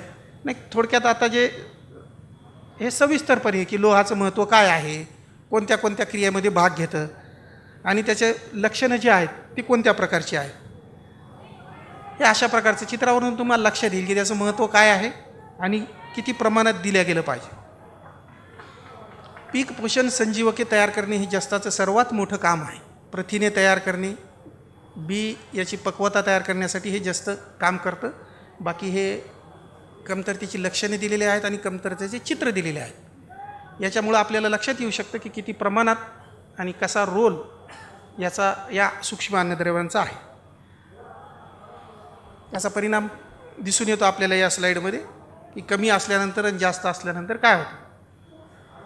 तांबे जे आहे ते आपण चार्टमध्येच पाहिले. ती एकच चार्ट म्हणजे सगळा पूर्ण आपल्या प्रेझेंटेशन सादरीकरणाचा भाग आहे की त्याच्यामध्ये दिलेलं आहे की पीक वाढीच्या आवश्यक प्रक्रियात कार्यरत प्रेरकांना कार्यशील बनवणे एक वापरचं काम आहे. म्हणजे सगळ्याच अभिक्रिया, जैविक रासायनिक अभिक्रियेमध्ये हा वापर भाग घेतो. वनस्पतीमध्ये पुनरुत्पादन प्रक्रियेस प्रोत्साहन करणे, अजीवांसत्व निर्माण करणे हे त्याचे प्रमुख कामं आहेत. ही कमतरतेची लक्षणे आहे. मुळात म्हणजे मुख्य म्हणजे सांगायचं तर बुरशीजन्य रोगाचा प्रादुर्भाव या वापरमुळं थांबवल्या जातो. त्याच्यानंतर मंगल किंवा मॅग्नीज यामध्ये सांगायचं कॅल्शियम व पोटॅशियम वापराच्या परिणामावर वापरावर परिणाम करते. म्हणजे हे जर कमी झालं तर कॅल्शियम आणि पोटॅशियम हे दोन देखील अन्नद्रव्य झाड व्यवस्थित घेऊ शकत नाही या मंगल किंवा मॅग्नीजमुळे MN. पेशी विभाजन व निर्मिती पर्यायाने पिकांची तसेच मुळांची वाढ यात सर्वात मोठा सहभाग या बोरॉनचा, सेल डिव्हिजन ज्याला म्हणतो. तुम्ही ज्या भुईमुगाच्या शेंगा किंवा इतर कुठल्याही शेंगा जर फोस झाल्या, पोकळ आल्या, दाणे नाही भरले, त्याच्या पाठीमागे कारण आहे फक्त बोरॉन.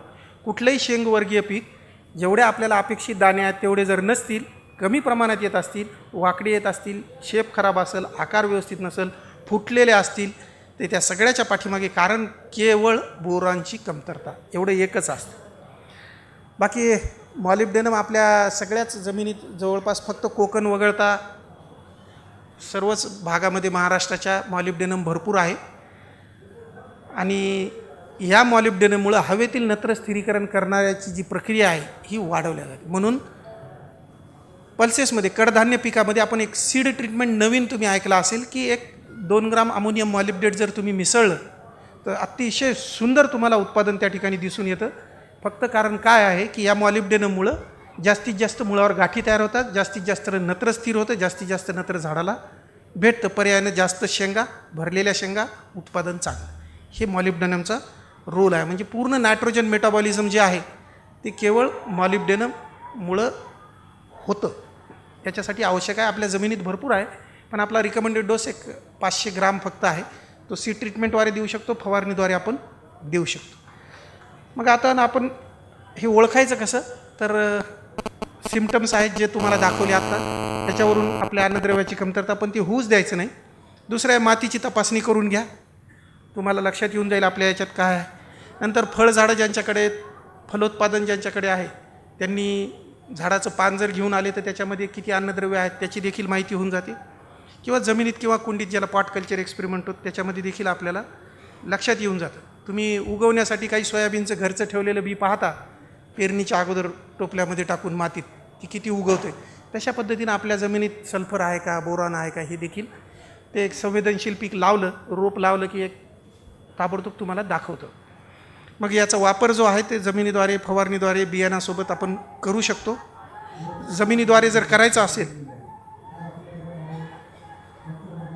तर डोस दिलेले आहेत ते आपण पाहू. पण याच्या अगोदर हे जर जमिनीद्वारे द्यायचे असेल तर इथं दाखवलेलं आहे पहा, सेंद्रिय पदार्थामध्ये असलेलं सूक्ष्म अन्नद्रव्याचं प्रमाण सगळ्यात जास्त तुम्हाला लेंडी खतामध्ये दिसतं. आता तुम्हाला माहीत आहे की एक झाडाचं पान याच्यामध्ये 17च्या 17 अन्नद्रव्य आहे. शेळी, तुम्हाला माहिती आहे शेळीचा आहार काय आहे, तर सगळे पाला आहे, बरोबर आहे. काट्याचे झाडं असले तरी ते शेळी फक्त पालाच खाती. त्या पालामधून जे काय अन्नद्रव्य आहेत ते लेंडी वाटे येतात. कारण शेळीचा गुणधर्म आहे जे काही खाल्लं ते 100% युटिलाइज पद्धतीनं. कारण कसं आहे, जो अर्क उतरतो म्हणतो आपण शेळीच्या दुधामध्ये देखील, मांसामध्ये देखील आणि ह्या वेस्टमध्ये देखील, तो सगळ्याच्या सगळा जे शेळीनं खाल्लं आहे, ज्या प्रकारचे पानं खाल्ले, पानामध्ये सगळे अन्नद्रव्य, म्हणून हे रेडी स्वरूपात आपल्याला भेटतात. म्हणून जिथं मेंढ्या बसवतात, शेळ्या बसवतात, दर 3 वर्षाला तुम्हाला माहीत आहे आपण बसवतो, त्याच्या पाठीमागची भावना हीच आहे. रेडीमेड अन्नद्रव्य आपल्याला उपलब्ध होतात. जमिनीद्वारे द्यायचे तर हे संयुग आहेत, कॉपर सल्फेट, जास्त सल्फेट, लोह सल्फेट, त्याच्यातील प्रमाण, किती पद्धतीने दिलं गेलं पाहिजे, याचे रेट्स दिलेले आहेत की 1 हेक्टर. पण हे सगळं करत असताना तुमच्याजवळ रिपोर्ट पाहिजे. हे मनानं करायचं नाही. रेंज कशी दिलेली आहे, पिकाच्या आणि जमिनीच्या नुसार रेंज दिलेली आहे. त्याच्यानंतर हे काही आहेत, हे सगळे उपलब्ध आहेत, सगळ्या बाजारात आहेत. पूर्ण कुठल्याही कृषी सेवा केंद्रावर तुम्हाला हे उपलब्ध होतात. फवारणीद्वारे जर द्यायचे असतील तर त्याचं प्रमाण आहे 1% वर कुठलंही अन्नद्रव्य फवारायचं नाही. एक तर ठोक टाळा, लक्षात घ्या, बाकीचं जाऊ द्या सोडून. 100 ग्रामच्यापेक्षा 10 लिटरमध्ये जास्त कुठलंही अन्नद्रव्य टाकायचं नाही. 2 फवारण्या कराव्या लागल्या तर चालतील, पण 1%पेक्षा जास्त टाकायचं नाही. त्याचं प्रमाण दिलं आहे फवारणीसाठी. फवारणीचे उपयोग तुम्हाला माहीत आहेत की अन्नद्रव्य झाड घेऊ शकतात सगळे, आणि उपलब्धता जास्तीत जास्त लवकर आणि सुलभ होते. हे सगळं करत असताना छोट्या पट्ट्यावर जरी तुम्ही फवारणी करून पाहिली, अगोदरच जसं सांगितलं तसं, आणि संवेदनशील अवस्थेमध्ये फवारणी करायची, तर ते सूक्ष्म अन्नद्रव्याचा वापर जास्त होतो. द्रावणाची तीव्रता कमी ठेवायची, म्हणजे 1%, आणि जास्त फवारण्या कराव्यात, परंतु जास्त तीव्रतेचा फवारा करू नये, कारण त्याच्यामुळं झाडाचं क्षमता बिघडून जाईल, कार्यक्षमता. मग याचे फायदे असे आहेत की पिकांच्या क्षमते एवढं तुम्हाला जेवढं पाहिजे तेवढं उत्पादन नेहमीसाठी भेटू शकते. पिकाचे आरोग्य ठीक राहून उत्पादनाची गुणवत्ता वाढते, कीड आणि रोगांना प्रादुर्भाव होतो आणि पिकामध्ये रोगप्रतिकारक क्षमता वाढते. ज्या काही अडचणी आपण पाहतो, फुलं गळायलेत, फळं गळायलेत, हे सगळं काही होत नाही आणि अपेक्षित गुणवत्तेचं उत्पादन आपल्याला सूक्ष्म अन्नद्रव्यापासून भेटते. हे प्रमाण आहे की जमिनीमध्ये सूक्ष्म अन्नद्रव्य किती असावे, पुरेसे जे दिले ते रिपोर्टवर सगळं दिलेलं असतं. हे त्या स्वरूपातच तितक्या प्रमाणात असले पाहिजे, नसले तर आपल्याला द्यायचे आहे. हे पानामध्ये आहे. कुठलंही पान जर आणलं तुम्ही, त्या पानामध्ये इतक्या प्रमाणात ते अन्नद्रव्य जर असतील तरच ते अन्नद्रव्य काम करतात किंवा झाड योग्य प्रमाणात कार्य करू शकते. हे प्रमाण दिलेले आहे पुरेसे. याच्यापेक्षा जास्त पाहिजे. कमी असेल तर त्या ठिकाणी कमतरता दिसून येते. बरं, या सगळ्यावर एकच पर्याय म्हणजे पूर्ण सांगण्याच्या याच्यात की महाराष्ट्र शासनानं 2 ग्रेड प्रमाणित केले आहेत, ग्रेड 1 आणि ग्रेड 2. ग्रेड 1 जमिनीतून देण्यासाठी 30 ते 50 किलो प्रति हेक्टर प्रत्येक पिकासाठी प्रत्येक जमिनीत प्रत्येक शेतकऱ्यांनी वापरायचं. बाकीचं सगळं करत बसायची, अभ्यास करत बसायची गरज नाही. ते माहितीसाठी झालं. पण या ग्रेड 1मध्ये सगळेच अन्नद्रव्य आहेत. ग्रेड 2 फवारणीद्वारे वापर करण्यासाठी पिकाच्या कालावधी, प्रत्येक कालावधीमध्ये 1 फवारणी 1% करायची. काही पिकाला 2 वेळेस, काही पिकाला 3 वेळेस, काही पिकाला 4 वेळेस करावं लागेल. फळझाडं असतील तर महिन्यातून एकदा करायची. ग्रेड 2 हे 2च ग्रेड आहेत सगळ्या पिकाला, सगळ्या शेतकऱ्यांसाठी, सगळ्याच हवामानात, सगळ्या जमिनीसाठी. अत्यंत सोपं आहे. सगळ्या याच्यातून एकच ही स्लाईड तुम्हाला सांगायचा पर्याय म्हणजे की कुठल्याही पिकाला तुम्हाला हे वापरता येईल. शासन प्रमाणित आहेत. ग्रेड 1 शब्द वापरायचा दुकानदार देईल, ग्रेड 2 वापरायचा देईल. वेगवेगळ्या संस्थांनी वेगवेगळे दिलेले आहेत खतं, त्याच्यावर हे कंटेंट लिहिलेलं असतं. मग या सगळ्यासाठी आपल्याला जे करायचं ते एकात्मिक अन्नद्रव्य व्यवस्थापन, म्हणजे हे सगळे घटक वापरा जेणेकरून आपल्याला आपला उद्देश साध्य होईल. रथ तुम्हाला माहीत आहे, असे 4-5 घोडे लावून सुरुवातीला रथ असायचा. म्हणजे हे असे 4-5 गोष्टी आपल्याला एकत्रित करून आपल्या शेतीचा रथ आपल्याला ओढायचा आहे. आणि हे जोपर्यंत तुम्ही करणार नाही तोपर्यंत यशस्वी शेती तुम्ही करू शकत नाहीत. म्हणून एक सर्वात शेवटी शेतातील माती शेतात, शेतातील पाणी शेतात आणि शेतातील काडी कचरा आणि पालापाचोळाही जर तुम्ही शेतात ठेवला तर मला वाटतं निश्चितच तुम्हाला जे उत्पादन अपेक्षित आहे ते उत्पादन भेटेल. जमिनीचं आरोग्य देखील चांगलं राहील आणि सतत तुम्ही पुढचे वर्ष म्हणजे जास्तीत जास्त दिवस उत्पादन घेऊ शकाल आणि पुढच्या पिढीला चांगली जमीन देऊ शकाल. धन्यवाद. सर, मी परतवाडून आलो आहे, जिल्हा अमरावती. संत्र्याबद्दल विचारायचं होतं की आम्ही सुरुवातीला पाणी सोडतो त्यावेळेस पूर्ण खत एक वेळ टाकून देतो, रासायनिक खत, सूक्ष्म अन्नद्रव्य जे काही आहे सगळं. तर मला ते प्रत्येक महिन्यात टाकायचं आहे. त्यासाठी ते प्रत्येक महिन्यात डिमांड काय त्या झाडाची ते समजत नाही आम्हाला. म्हणजे प्रत्येक महिन्याला कोणतं खत दिलं पाहिजे, सुरुवातीला जे टाकतो ते विभागून टाकायचं प्रत्येक महिन्याला, अन्नद्रव्य वगैरे सगळं. मी तुम्हाला शेड्यूल देऊन देतो, चर्चा करण्याचं काम नाही. मी त्या संत्र्याला कशा पद्धतीने दिल्या गेलं पाहिजे, कारण सगळे शेतकरी संत्र्याचे नसतील. बरोबर आहे सर, भंडारा से आया हूँ मैं. इस साल म्हणजे मराठी सांगतो, धानाला जे प्रॉब्लेम आले की पेनिकल जेव्हा बाहेर फेकत होती हो. त्यावेळेस दुधाचं पर्सेंटेज फार कमी होतं सर. ते याच वेळेला पाहायला मिळालं. त्यामुळे सीड सेटिंग जे व्हायला पाहिजे ते झालं नाही आणि इल्डवर त्याचा फरक पडलेला. हे कशामुळे झालं सर? ती जस्ताची कमतरता होती धानामध्ये. पण सर तिथे जस्त पण दिलं गेलं, तिथे कॅल्शियम पण दिलं गेलं, बोरॉन पण दिला गेलं. हां, आता हे दिलं कशा पद्धतीनं आहे, कोणत्या खतासोबत आहे, हा प्रश्न आहे. तुम्ही सुरुवातीला DAP वापरलं होतं का त्यामध्ये? DAPचा यूज करतच नाही सर. नाही करत का? नाही. मग आता ते, कारण दुसरं कुठलंच अन्नद्रव्य नाही जे पॅनिकलमधून बाहेर पडण्यासाठी आहे. हे फक्त जास्त काम करतं आणि पॅनिकल बाहेर पडल्यानंतर बोरॉन काम करतं. मग त्यावेळेला पेनिकल बाहेर फेकायचं म्हणजे बुटलीप स्टेजला जेव्हा धान असतं त्यावेळेला दिलं तर फायद्याचं राहतं का? हां, त्यावेळेलाच दिल्या गेलं पाहिजे. माझं नाव भारत आत्राम आहे, चंद्रपूरून आलो आहे मी. सर, प्रश्न एकच आहे की जसं आता तुम्ही सेंद्रिय खत शेतामध्ये सेंद्रिय खत वाढवा असं सांगत आहे, तर या सेंद्रिय खत वाढवण्यासाठी आपण फक्त जर सेंद्रिय खतं जर आपण याच्यात शेतात वापरले तर रासायनिकची गरज पडेल का? सुरुवातीच्या काळात रासायनिक खताची गरज पडणारच आहे, परंतु सतत तुम्ही 2, 3, 4 वर्ष वापरली आणि तुमचा सामू 7च्या आसपास आला की नंतर तुम्हाला रासायनिक खताची गरज पडणार नाही. हॅलो सर, आपलं नाव आणि मोबाईल नंबर? माझा मोबाईल नंबर लिहून घ्या, 94 23 14 22 10. सगळेच प्रश्न आता नाही येणार, काही नंतर जर आले तरी तुम्ही विचारू शकता. फक्त संध्याकाळी 5च्या नंतर फोन लावायचा. मी मराठवाडा कृषी विद्यापीठात प्राध्यापक आहे, त्याच्यामुळे दिवसभर क्लासेस वगैरे चालू असतात. आपल्याला वाटेल सरनं फोन दिला पण सरनं उचलला नाही. मी दिवसा फोन उचलत नाही 5 वाजेपर्यंत. 5च्या नंतर संध्याकाळी फोन लावायचा. सर तुम्ही या ठिकाणी जे प्रेझेंटेशन आता केलेलं आहे हे सरांकडे आहे, तुम्ही घेऊन टाका नंतर. 94 23 14 22 10. तर आपण 1-1.5 तास जे ऐकून घेतलं त्याबद्दल सर्वप्रथम मी आपले आभार, आणि आयोजकांनी मला इथं बोलवून आपल्याशी संवाद साधण्याची संधी दिली त्याबद्दल मी आयोजकाचे आभार मानतो. धन्यवाद आणि आपली रजा घेतो. धन्यवाद सर. खूपच मार्गदर्शनीय असा कार्यशाळेचा विषय आपण शेतकऱ्यांना. सूक्ष्म अन्नद्रव्य हा अतिशय महत्त्वाचा विषय आहे, परंतु काय होतं की आपल्याला सूक्ष्म अन्नद्रव्य आणि याविषयी माहिती नसल्यामुळे बरेचसे शेतकरी काय होतं की हा वरवरचा विषय असून सोडून देतात, परंतु खरं तर पिकाचं जर योग्य प्रकारे पोषण झालं नाही तर मुळातच त्याची वाढ आणि त्याचं योग्य प्रकारे पोषण झालं नाही तर तुम्हाला पीक उत्पादन हे तुम्हाला अपेक्षित तेवढं मिळूच शकत नाही.